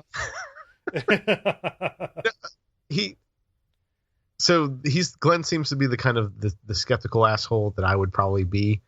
Because earlier I believe he kind of questions Mother Abigail, and like why are we doing this? Why are we doing that? But then I also kind of remember he's like, well, maybe we shouldn't get back this technology, which is the exact opposite position that I would be. I'd be like, all right, how can we start charging our iPhones? For God's sake, those satellites are still up there. So, I don't have he seems fine. Like, I don't, you kind of need that guy who just like, hey, this is some exposition I got to tell you. Yeah. He ends up being useful for them setting up the boulder free zone. Like that at least is a use case for his knowledge. I have a lot of affection for Glenn. Like, I'm asking that question to find somebody who will really disagree with me and say like, oh, he's just a loudmouth asshole. But no, like, so people at my work, I like people who, hey, like, you know how to do this thing and you'll step up and do a thing and get something done. Hell yeah. Let's do it. Yeah. Like, yeah, I'll take some Glens on my team. Yeah. That's I will take a Glenn on my team as well. But yeah, they're walking and they're noticing that they're thinking and seeing more clearly. They're losing weight. They are on the they are on the proverbial 40 days in the desert kind of trick. They see, they find Harold and they kind of tacitly agree not to talk about him, even though all of them kind of say like, yeah, it's just a fucking waste. Like, it's not good. Like, none of it's good, man. It's just a waste. And they also find the kid. They find the wolf man. Yeah, so definitely not in the movie because nope. Nope. Because again, the kid. They find Harold in the movie. I think they just kind of explicitly they don't. They just Stu realizes, oh yes, he's dead now. I know. He's dead. and then they continue walking. I no longer feel the shadow that he casts in the Force. Right. Oh yeah. If Harold showed up as a Force ghost as like a slightly fatter, slightly more acne guy. This is my true conception of myself. Yeah. Oh boy. Oh.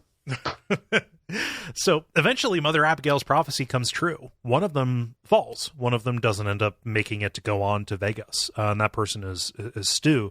They reach a washout in the road, and on their way climbing up the other side, Stu loses his footing and falls. You know, he basically does a Homer falling down the Springfield Gorge kind of sequence.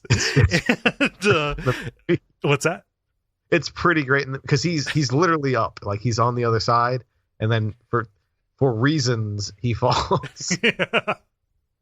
Yep. And then down he goes and breaks his leg. And you know his exact words are, "I think I'll be up and walking in about 3 months." Oh boy. Yeah.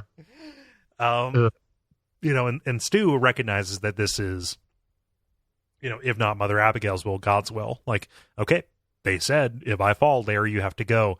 But this is kind of Larry's final test because he is clinging to this idea, you know, that he ain't no nice man. You know, no matter how much he has grown, no matter how much he has stopped being a taker, no matter how much he has stopped being the person who is like chewing on tinfoil, you know, he still sees himself as that, and he doesn't want to, you know, leave Stu behind for dead. He wants to take, you know, get him up, take him to a town, get him in a position or put him in a car. Like, nope, that's not the rules of the game. You need to go. And this is, you know, Larry ends up passing it, but at you know, protest. And I remember in the TV series, like, this is a very dramatic scene. Like the Larry's actor, who I don't recognize from anything else, really oversells this a little bit. It's, I think it's very, I don't want to contradict you. I want to yes and you, but like for me, it's kind of muted. It's kind of like, yep. I think at this, they're full, kind of like, okay, yeah, this is we're on a vision quest. Yeah. This is God's will kind of mode, and they're kind of like, yep, oh yeah, someone was gonna not make it. I guess it's you. And like, yeah, this sucks. It's just like the old woman said. Yeah. Keep this dog with you. Yep. Well, they don't tell Kojak to stay. Kojak just decides to stay, and like the good dog that he is, you know, Stu, unable to move, you know, sitting at the bottom of this washout, you know, in this gigantic ditch. Kojak starts bringing him sticks so he can make fires. He brings him rabbits, you know, and Stu guts the rabbits and feeds Kojak the guts, and then cooks the rabbit. Like, a real moment of concern, because in the movie he just throws him like a leg, and I'm like, that's got bones in it. That dog will choke. Yeah, I'm worried about Kojak. Yeah, Kojak's the hero here. And in our version, like, he's gonna just, it's still a rabbit, but then like that human's gonna choke. Yeah, I mean, lots of animals have tiny bones. Right. I get worried when I eat rabbit, like at a German restaurant, that I'm gonna get a small bone in it. I'm not gonna lie to you. Like, rabbit's basically the mammal version of fish. I've never had like just a rabbit like kind of thing, but I guess we haven't. That sounds delicious though. I have a rabbit, but it's the first thing I say on the first day of a given month. You never had? Did you have that superstition as a kid? No, but no. The idea is, like, if you wake up on the first of the month, the first thing that you say during a month has to be the words rabbit, so you'll have good luck. Is this a Midwest thing? Maybe. I've never. And I don't say that like oh, this is a, like, because I grew up in the South. Right. I don't think you're condescending to me. I have no idea where it comes from. It's just the thing I've always had. Yeah, no, I've never heard anything like that. Yeah, no, yeah, hot some pfeffer's good, like at a German restaurant. Like, you know, I don't feel great about eating a cute animal, but I'm gonna sink my teeth in some Hassenpfeffer. Yeah, Hassenpfeffer.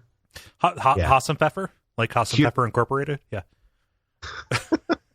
You know, like at the beginning of Laverne and Shirley.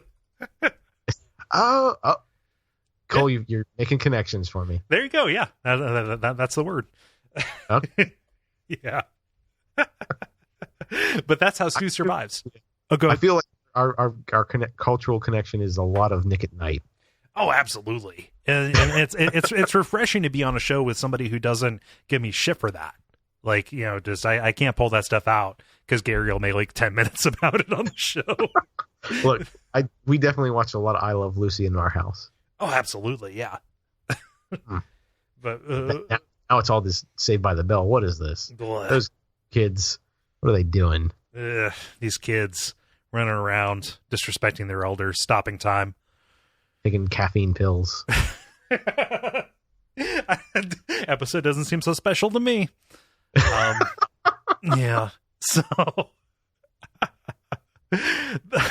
the remaining three, again, Larry, Ralph, and Glenn, proceed without Stu. Stu is taken care of by Kojak, in a way that kind of made me tear up when I described what Kojak did. They get to the city limits and they're taken in, and immediately they're not afraid. At some point, they decided like, hey, we fear no evil. If we're going to be on this god trip, we have to go all the way. We're under some kind of protection. We need to go there and witness this. Like that is that is our role. And they're, the people who have guns trained on them, they say like, oh, what were you before you became a Nazi? Stuff like that. In a weird way, I was. This is dumb, and I'm calling back, and I know we're going over, but this is an Ernest Goes to Camp scene. Okay. Did you ever see Ernest Goes to Camp? I did, but I only remember the mud creatures. Or is that Ernest Scared Stupid? That's Scared Stupid. In Ernest Goes to Camp, Ernest I remember a food fight that involves a tray at some point, him using as a shield. Ernest finds out that he is in fact a Native American. Oh, cool. Because of hey, Murph, do they handle that sensitively? Nope, because there's a legend that a Native American brave can take a 3 pulls of a shotgun blast, or something like that. So, the evil land developer tries to shoot Ernest 3 times, and the shotgun jams 3 times. And that's how he finds out. Yeah, that's how he finds out he's actually an Indian. Excuse me, Native American. If I'm talking about Ernest, I better be sensitive. Yeah, you don't want any of the Ernest fans to turn on you. Yeah. Hey, Vern. God. Man, I watched the shit out of Ernest movies when I was a kid. Yeah, I don't remember any of them. That's why you don't start an Ernest podcast. Did you? I did not. Okay, I was gonna. You said that like a joke that was like, oh, and look what I've done kind of thing. Like, oh, that's why I've done it. Look. Oh, geez. So they're taken in and they're all put in different cells. I love the scene with Glenn, Lloyd, and Flag. Yeah, this is a good scene. This is tremendous because it has to be Glenn. It would always have to be Glenn would be the person who looks at Flag with all the knowledge that he has and say, why were we so scared of you? To recognize not just the diminished state that Flag is in, but see Flag for kind of the pathetic outsider that he is. Right. Yeah. This is how you hope you go down. Right. Yeah. You hope you go down laughing. You hope you go down making bad people feel worse. Right. Well, I mean, you have not so much that, and that you have the courage of your convictions to stand up for maybe what's right when the actual the rubber hits the road. You stand by your convictions and actually like, hey, like this is what I believe. This is you're not a good person, and even though you might have power over me now, in the end I'm going to. And you don't know that you'll make a difference, but you think you can because, yeah, I think Glenn actually does, maybe not in this moment, shake Lloyd's faith in Flag, but he does in the end. Yes, notably, Flag's faith in himself, even also. Right. Just that Flag cannot, Flag's only tool, his only power in Vegas is fear. Is inspiring people to do what he wants them to do by fear of retribution. He has met somebody from the other side who that power does not work on. Right. Yeah. What I'm realizing is you're a much more you're a much kind of bigger person than me morally, who is more magnanimous and less spiteful, because you latched on to like, oh, Glenn dies with the courage of his convictions, and I latch on to, by laughing I can make a person so mad they will kill me. So just so we're clear on that difference of inventory. Like it's 2017 has been a hard year on us all, and we know. My gosh, it has made monsters of us. It really has.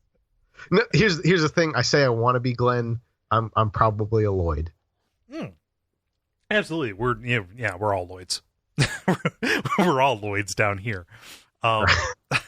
So, this is no good.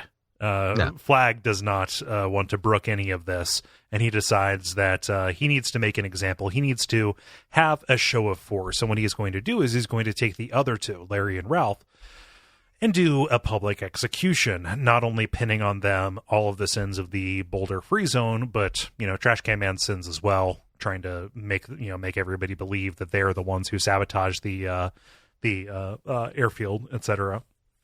And they decide to do a good old-fashioned Mad Max motorcycle punk drawing and quartering. Oh, man. So, yeah, let's go here, because I've got some thoughts about how the movie handles it's all bad all the way down. I remember a lot of heavy metal power chords. Oh, you are misremembering, my friend. Okay. So tell me. So they just get chained to these kind of Vegas wheel, like kind of casino wheels almost, like roulette wheel kind of things. They're not really any, like, I don't think they wouldn't exist in the real world. They're just kind of like these. They're obviously like crucifixes. There are no motorcycles. They're just kind of like, so imagine a crucifix, but there's chains coming out of like the arm pieces. Yeah. That's how you would attach, and then there's just kind of Vegas kind of theme decoration on them. Yeah, none of that in the book. When I say it's motorcycle, I mean like it is just this, a bunch of pipes welded together and meant to be as like, chrome, like Mad Max like as possible. In the book, they're describing it that way. Yeah, this is just not cool. This is like, all right. Yeah. We have these. I don't know why. Yeah. You're just laying around in case any of the spies came. They had to throw the third away because they couldn't see Tom. Right. Yeah. Like it feels very constructed, but not in a very practical way. I don't know. Right. You see the artifice. You do. It breaks your suspension of disbelief. Like in the book, they are like welding this thing together. Like they're making it to Flag specifications in order to maximize the spectacle of their death, to make it as painful as possible, because what Flag is doing is calling everybody in Vegas, out to see this, because, it is mandatory to witness what happens to people who, are not afraid of him, to inspire more fear, to raise his power. Right. Right. And so Larry and Ralph, they're not afraid. They're like they knew when they came here, we're going to die. When they're yelling to each other, they are shouting their verses, and they're contradicting Flag as he is reading their sentences. Whitney Horgan comes up and says, like, "Hey, is this us? Like we were Americans once. Like this isn't the way that we do things. Like this is barbaric. This is primitive." And Flag burns him. Like he reveals his true nature as a sorcerer at this point to everybody. He creates a ball of fire that immolates Whitney Horgan, but not before melting his mouth together as though he was Neo. Yeah. That's what happens in the book. It's fucking crazy.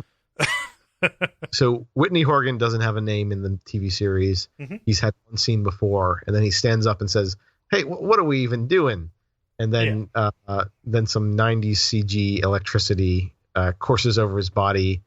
There's like, it kind of looks like his mouth is shown shut, but it doesn't. It's like maybe a second and then he just collapses on the ground. They could only afford 24 frames of this effect. So no, and then he still has like this blue glow on him. Right. He's continually electrocuted. Yeah. No, in this, his mouth is view shut, and then he's burned to a crisp, and then nobody else speaks up. Yep. Well, except for somebody who was already burned to a crisp. So in the movie, we have Max Headroom, we have Matt Frewer riding up with his warhead. In the book, the description of Trash Can Man as he rides up, it's horrific. What's that? It's horrific. It's terrible. Like, he's basically a ghoul. By the time he arrives, he is reached his apotheosis. When we're introduced to him, he has shed the name of Donald Merwin Elwin, or whatever his real name is. I forget. Sorry for that lack of specificity. He has shed that and become the Trash Can Man. That is what he is. Now he is physically that. He is the person who is, who lives only for Flag and the Flame. Right. He's some kind of, it's haunting, and it's like, oh, holy crap. Yeah, that would be what happened if you rode with an ATV with radiation just constantly being at you for, like, you wouldn't be a person, you'd be something else. Yeah. All of his hair has fallen out, all of his teeth, all of his nails, his eyelashes, he's lost an eye, so just terrible radiation sickness. He has decided that is worth the cost. By being out in the sun, his skin is cooked and peeled off and then cooked again until his entire kind of countenance, every exposed inch of skin, which is a lot, is effectively blackened. Right. He only has scraps of cloth on him, and he comes up and he can barely speak and says, "Hey, look what I brought you. I hope you can forgive me." And what he has brought Flag is Flag's undoing. Has brought Vegas's undoing. So in the book, the electricity somehow accidentally triggers this bomb, right? What happens is the ball of fire that Flag has manifested is co-opted and grabbed by the hand of God, and it turns into a hand that descends and touches the nuclear warhead, causing it to blow up, but not before Flag can fade away. And this has been described before, like, anytime he's been in danger, he fades and forgets who he is, etc. Not before he can fade away, and not before Lloyd can scream the most accurate summation of what's going on. Oh shit, we're all fucked. And the bomb detonates. And if I recall in the movie, it's like a really cheap effect, right? So what happens in the movie is, so Whitney is being electrocuted. Dana, like, for reasons, screams, trips over Whitney, is electrocuted herself. Then the electricity ball, like, rises, turns a different color. We get some AVR from Mother Abigail, and a literal hand forms and picks up the bomb and then sets it off. Like kind of like, picks it up and kind of slams it into the ground. I don't think that's how a warhead detonates, by being slammed to the ground. Well, look, if you're Mother Abigail and you're a giant hand, you can do it. You can do it, yeah. In the book, it's described as the hand of God, but I don't think it manifests as a literal, like, master hand from Smash Brothers. It's a master hand from Smash Brothers. Yep, I remember that. Okay, yeah, now we're on the same page. And then we cut immediately to the washout with Stu, who has gathered some resolve and climbs the side of the cliff. Mm-hmm. And sees the mushroom cloud. And Tom Cullen. Yeah. Tom Cullen has managed to get far enough away. So Vegas is done. Everybody who was there, from Julia Lowry to Flag himself, all done for. And Stu, like, his role in all of this was to witness and bring news back. Right? Right. That was the way that things were set up. Larry and Ralph were the sacrifices, because God always takes a sacrifice. Right. And so at this point, the book should be over, right? Yep. Like, this is something you end on, right? Yep. Mushroom clouds are usually things you end on. They're either things you end on or things you begin on, right? Yeah, like the villain has been, not maybe killed, but has been stopped. Heroes are triumphant. They see that they are triumphant. You could probably see that, like, the scene could have been, oh, hey, we saw this mushroom cloud in the distance from, that could have been the epilogue. Like, they saw it from Boulder. Yes. I don't know if they could have seen it from Boulder. They have some mountains between them. Well, okay, but they're psychical. Okay, they're psychic. Okay, I felt disturbed. 1,000 voices called out, and then there's. Yep. Yeah, there we go. I agree with you. Like, this book should definitely end well before it does. And I think that what we end up getting is, King being a little bit too attached to his characters and wanting to share answers that he had already arrived at for, who would survive and how they would end up. And so the story ends, right? The stakes are gone, aside from Stu wanting to get home to be with Fran, wanting to be there before the baby is born. And that's pretty much it. And then we get roughly 50 to 100 more pages of the journey home, and we can kind of truncate this. Stu's leg is broken and he has the flu. Irony of ironies. Tom is there, and guided by Nick and Nick's knowledge through these dreams, Tom is able to take care of Stu as Stu kind of guides him toward helping to select a car and travel their way slowly, over the course of a couple of months, back to Boulder, over the mountains. They're stuck through the winter. There's a very sweet scene in the book where Stu, to repay Tom for having saved his life, he prepares like a Christmas gift for him. They're in this hotel, and Stu is set up a movie projector, and they have like a day where they just sit and watch movies, well after the world has ended. Like, that is touching and good. That would have been a touching and good movie scene, but but done. I mean, also this book will one day save my life in that, hey, if you have a manual transmission car, you can start it even though the battery's. Yep, you get it going downhill and you're okay. Yeah, that's the two things I've learned from this book. Or these last 100 pages. Well, yeah. But Stu starts having bad dreams about Fran and, getting kind of premonitions of the fact that she has had a breech birth. And they finally arrive in Boulder. There's like somebody trains a gun on them. So sometime in between, they have started posting armed sentries. In the TV miniseries version of this, the character who finds them at the gates of Boulder is Stephen King. That was okay. Yeah, because it's just two guys. Yeah. But Stephen King has lines in that. It's super cool and sweet. Show up in a snowmobile, which is just. Where did you get this snowmobile? they had one. Like they found some. I think in the book they had one for a little while because they were in a mountain police department, and they found some that were well taken care of. All right, So it's not as ridiculous as it sounds. But I guess, go ahead. It's only been a year or two, right? Like, those things stay, whatever. Like, you don't constantly use them.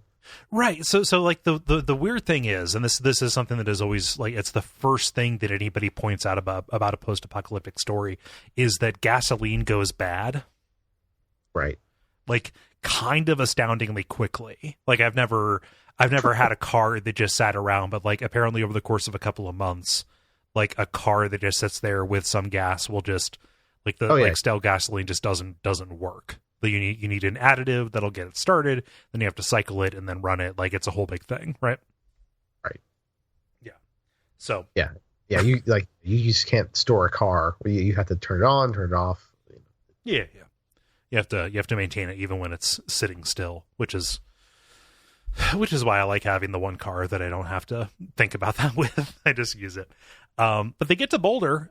Fran has already given birth. The baby was sick, but the doctors think it's going to fight it off. So even though Captain trips, you remember that threat, the super flu from the beginning, the reason that it was so deadly was the fact that it could shift. It could change to kind of outflank any given immune system.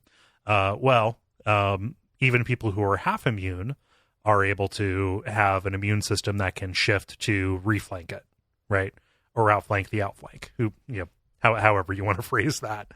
And so, Fran has, not just the baby that she's had since the beginning of the book or introduction, but this reminder of the old world. And she is ready to not only have her baby with Stu, but to, continue her life and eventually leave the free zone, because there are 20,000 people there, and they were only kind of suited for a civilization like that when it was a crisis. They're ready to go back to Maine. This King book. What's that? It's a Stephen King book, so of course they go back to Maine. Well, but Maine is not habitable. You can't go. I would love to live in Maine, aside from the government that they have right now. No, there's a heater there. You have electricity, and this is the apocalypse, and my dog is. It's fine. People like when pets make appearances. Okay. that was her. No, Maine's not habitable. It's cold. Come on, someone who lives in Florida and wears a coat. As somebody who lives in Ohio, in which as it was winter more of the time, I would gladly be in Maine. Though we can be different. We are heat miser and ice. Is it ice miser? Ice king. Is it? He's a miser though. I have no idea. Heat miser, cold miser. Yeah, it's cold. Wow. Maybe I have no idea. But the old stop motion. Yeah, the not Rudolph, but maybe Rudolph. It is Rudolph. It's okay. All right. Yeah. I know what you're talking about. I finally outolded you. No, I know what the heat miser's from. I just wasn't aware that he had a cold compatriot or rival, as it were. Yeah. Maybe he did. Maybe it was just Jack Frost. Maybe it was just Jack Frost. Yeah, I'll be the Jack Frost to your heat miser. It's fine. Okay. As long as we know who we are. as long as these lines can be drawn, God damn it. So the main book, the one that existed back before Stephen King revised it, kind of ended with them back at Mother Abigail's home, sitting on the porch for their rest. They wanted to go visit it because I don't think they ever landed there. In the main course of the story, I think that they were headed to Boulder by the time everybody else had left. And it kind of reiterates the thesis, is what happened to us, is Captain Trips, is Randall Flagg, is nuclear Armageddon just the natural result of civilization reaching a certain point? And the book ends with Stu asking Fran, just kind of musing, hey, do people ever learn? Is there an opportunity to grow off of the back of this? And I think very poignantly, the original version of the book, and then the main story ends just with the words, "I don't know." Yeah, and I'm going to spoil this real comforting moment that I'm very much as a white guy, I feel that the singularity is going to be great. Right. The singularity is just heaven for rich white people. Yeah. Yeah. And as a rich white guy, I'm looking. Right. But I also think that technology is a force for good, in general. So this was also written in the 70s, in the middle of a distinct movement, both in literature and just in anti-nuclear thought. Right. And that said, nuclear bombs, maybe not the best technology. Mm-hmm. But the development of nuclear bombs gave us nuclear energy, which, if properly done, is a good thing compared to fossil fuels, etc. Right. On down the line. Yeah. That's an awesome part of that. The other, maybe, yeah. Right. Everything's more complicated than a Stephen King will boil it down to for his God and Devil story. Right. Right. It sounds like I'm being glib, but I'm actually, No, that's very true. Yeah. No, I agree. This was a much more popular, I think, sentiment in the past, and maybe with Gen Xers and Boomers, but I don't think us millennials, I am on the very edge as a scientific term as millennial is, I just don't think this message resonates as well. Right. It ends up feeling just a skosh outdated. I would be curious if they adapted this, if that would be the continued message, right? So like when what does the Stand 2017 look like? I mean, it's filled with dogs and there's only one person. Right. And he ends up fighting some monkeys. He loses an ear and eventually gets to Boulder. Right. He lives 16 years, which is not that long for a regular person.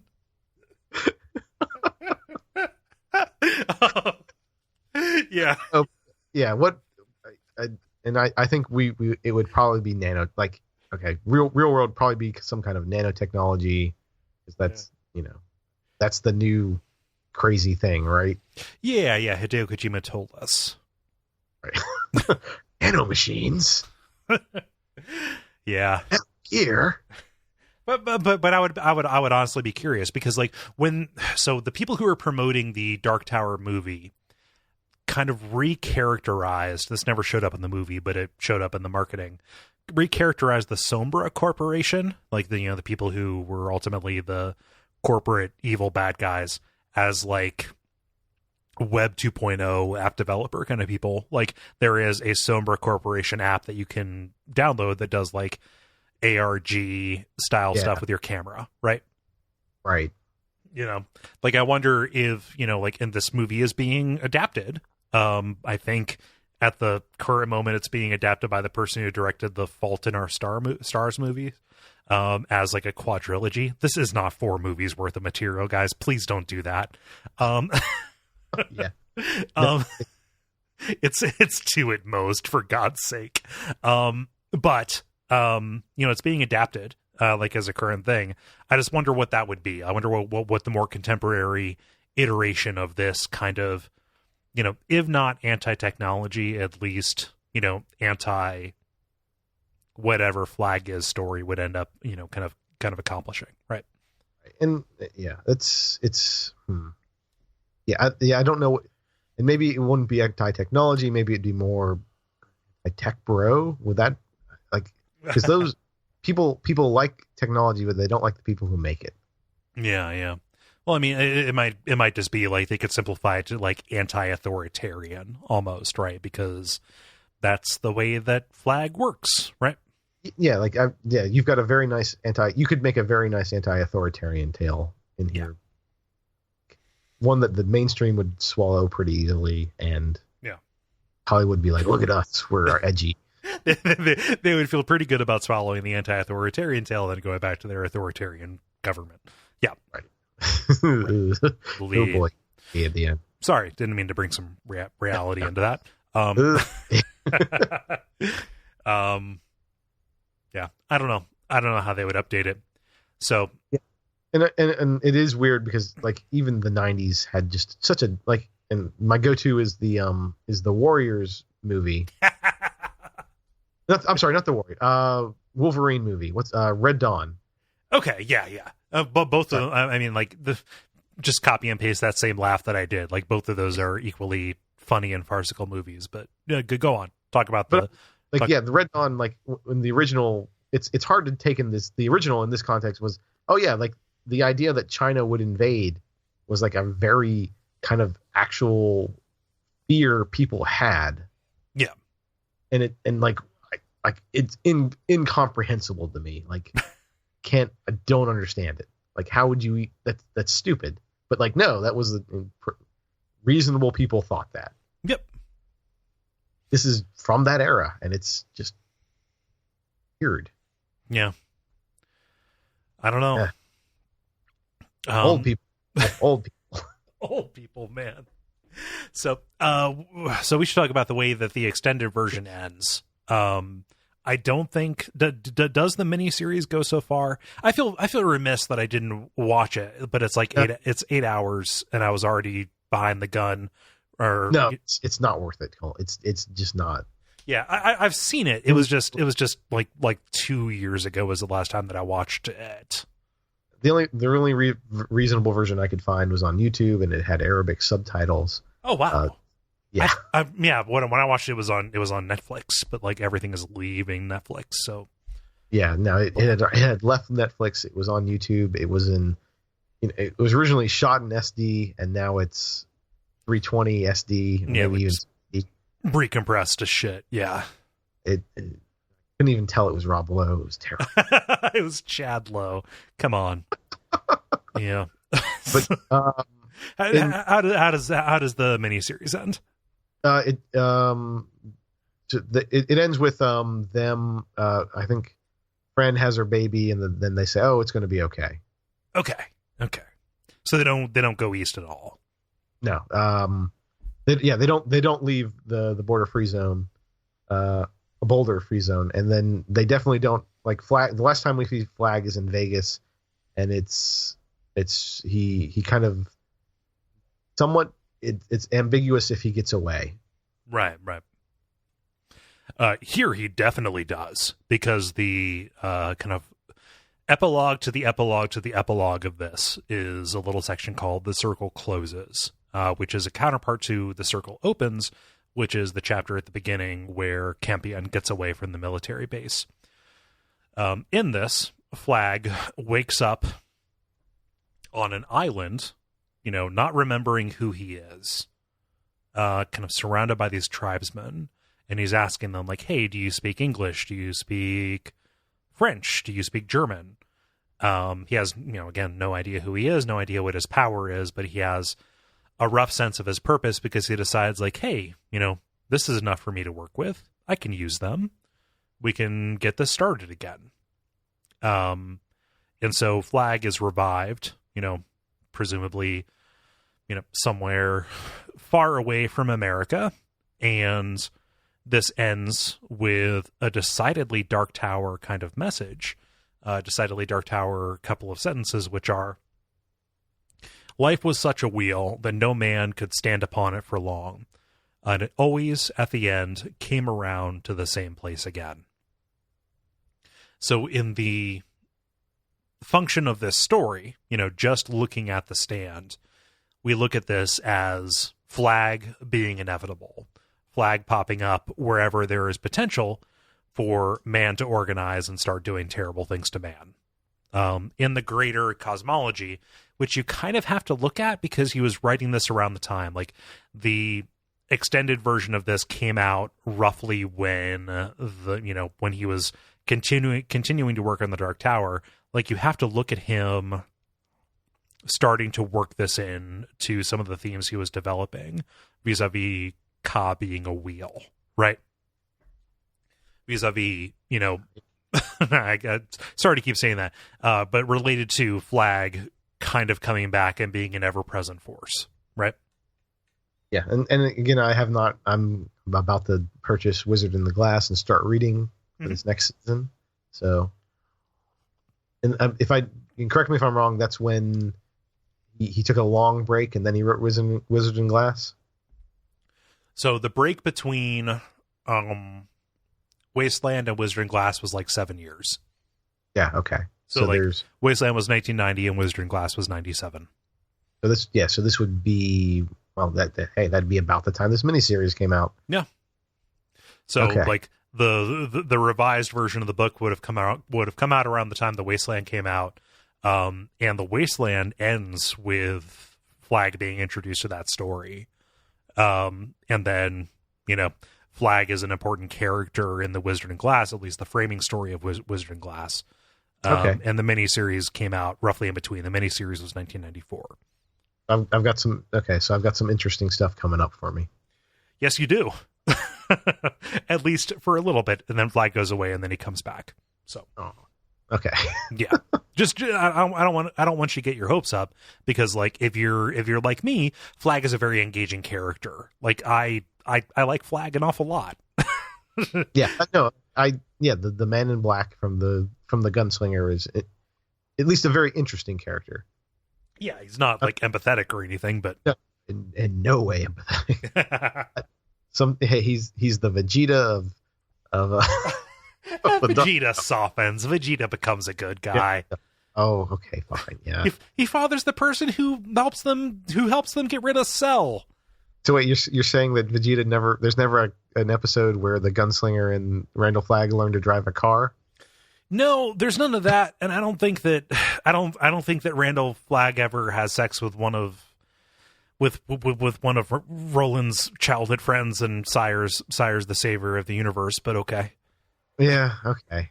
So there's no redemption arc. Or at the very least, I don't think Randall Flagg Sire is the person who ends up killing Frieza after he comes back and gets to Earth. You know.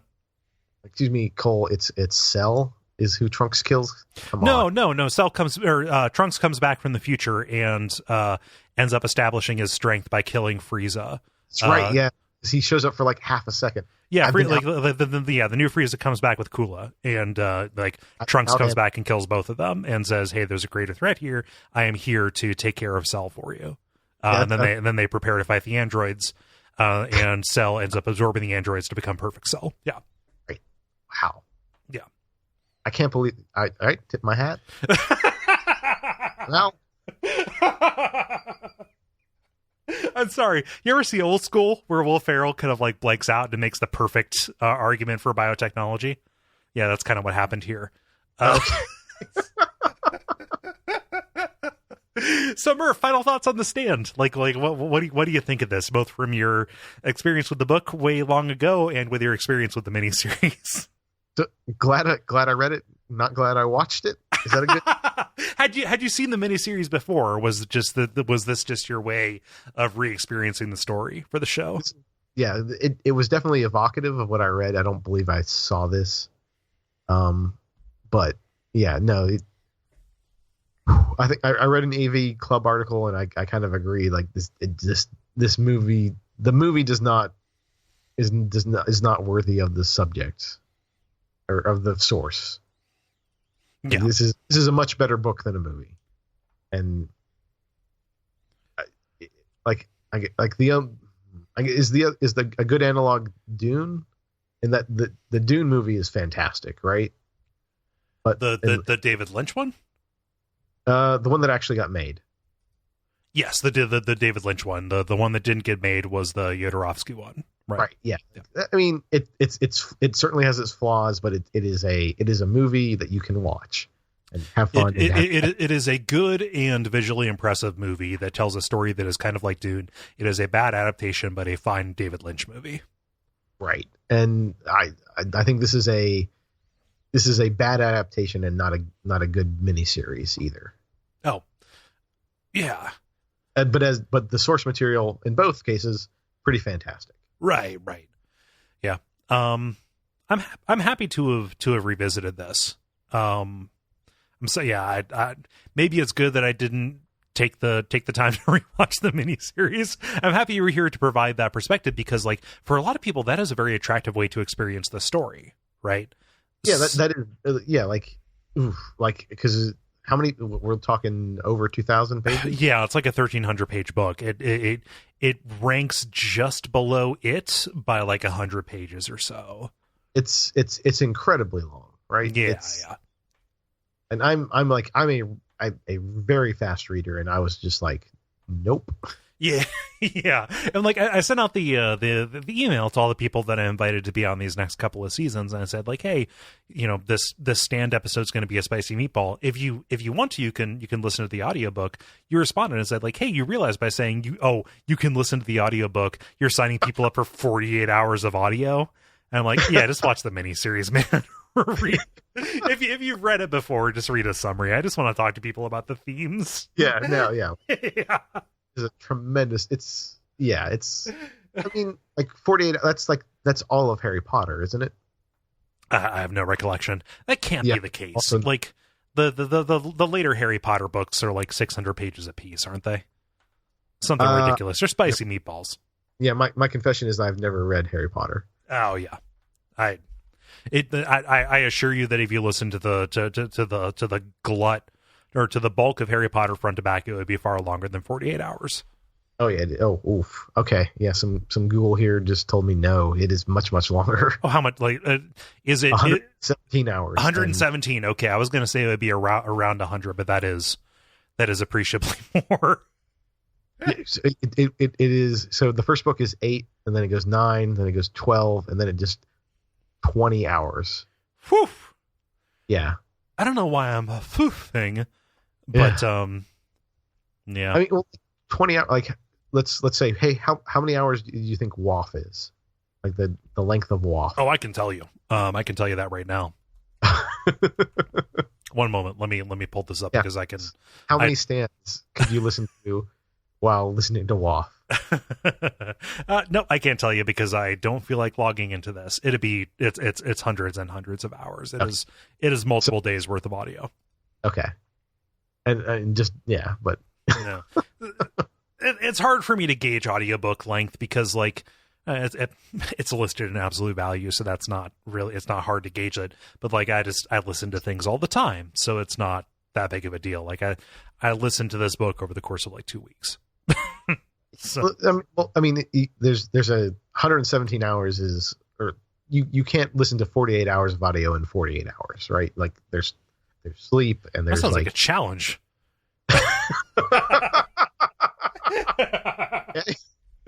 I'll stream that shit, man. No, I won't. Don't hold me to that. Yeah. Oh boy. Yeah. All right. Next Duck Spring. Yeah. I don't know.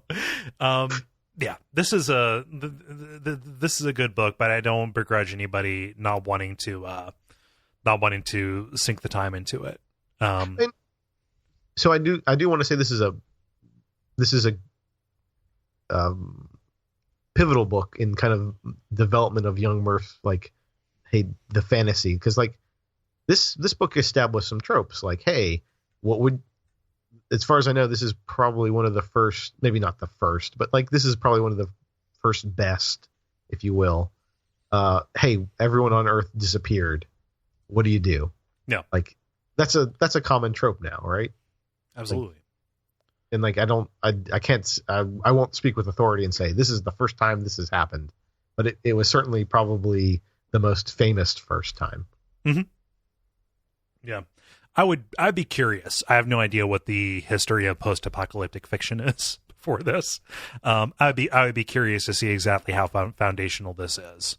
It was certainly foundational for you, and to a large degree, like this is the first time that I encountered a lot of these tropes in literature. I think by the time, despite our age difference, I said that like I was trying to make you feel bad, but I'm not. I think for both of us, a lot of these tropes have kind of worked their way into other forms of media. Mm-hmm. Like I don't know about you, but like I watched The Day After, in high school civics class. And that's actually one spot for me, but yeah, like But you know what I'm talking about, right? Like that was the TV movie about the aftermath of nuclear war that had similar like survivalist kind of stuff to it. Yeah. This is, I'm absolutely blanking on other versions of this, but there's always The Last Man on Earth on Fox now. Yep. Starring Will Forte or Bill Hader. I get those two mixed up. Not The Last Man anymore. The series jumped the shark. They introduced another man. No, there's like 8 guys now. It's terrible. Come on. No, not joking at all. I was just disappointed that it wasn't an adaptation of Why the Last Man. Oh boy. Yeah. Hey, there. That's a good version of this. That's a very good version. Yeah, Brian K. Vaughan's great. We've been going for a very long time. It's time for me to cut this off because I have to edit a Watch Out for Fireballs and contribute to that hour total that is keeping people from listening to Stephen King's King books. Thank you so much, Murph, for coming along. Thank you, Cole. Yeah, I really appreciate you giving so generously of your time. Where can people find you online? You can find me at dinosaursarecool.com, a website where I post pretty much everything. That is such a good URL, man. It's so I didn't grab dinosaursarecool, but yeah. Sometimes we have regrets. Yeah, well, how much could that possibly cost? Like you could do a Kickstarter to get that TLD, right? Probably no one has it. Okay. It would probably be $2 a year. Okay. Yeah, but I have other podcasts. The the biggest of which is the Dark Knight podcast, which we do mostly weekly, but it's been weird. The hurricane. Yeah, but me and my co-host both live in Florida. So we're on a more regular schedule. And hopefully I just if you will indulge me, we were both at Dragon Con, and he was on a panel, and we recorded it, and I hope to release this audio soon. Where he discussed the constitutionality of the Mutant Registration Act, the Sokovia Accords from Civil War, and the Superhuman Registration Act. It is one of the nerdiest things that I have done, but I think it's pretty great. So I'll plug that. Yeah. That's really cool that you got to be involved with the panel at Dragon Con. That's a big show.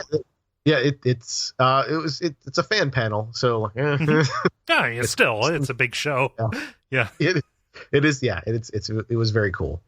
Cool. So it is dinosaursarecool.com. Yeah. Thank you very much. So we'll be back next time with the beginning of Wizard and Glass. I'm super excited. I know I've talked about it every episode of this season, but Wizard and Glass is a good book. I'm super excited to read it. It's so good, man. Even just the way that it continues from Wasteland is good, and then it gets into the interesting stuff. You can find me on Twitter at Cole Ross. That is at KOLEROSS on Twitter. If you want to watch me stream video games, I know this isn't a video game show, but I've started doing this again. Go to twitch.tv/Duckfeed.tv. I do a streaming series, a handful of them. The main one is called Hex Crank. It's a reference to Resident Evil. I stream horror video games for people, if you want to see those. And I also am looking at doing a couple of other streaming shows. It's a good time. And they're good. I hear your Dino Crisis was especially choice. Dino Crisis? Oh, yeah, Dino Crisis was great. It is one of the best crises you can have. Yeah. What's that? I hear they're very cool. Yes, dinosaurs are very cool.com. Don't go there. That's a unspeakable things at dinosaursareverycool.com. Oh no. I'll have to register this. You cost me $2 a year. So so I think that those are all the things, and we look forward to seeing you next time. But until then, I want you to have long days and pleasant nights.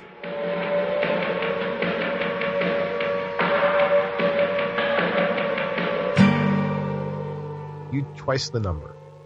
Thank you. Nobody does that. Nobody gives their response, and I do not feel assertive enough to force them to do it. You did it once to Gary, so now.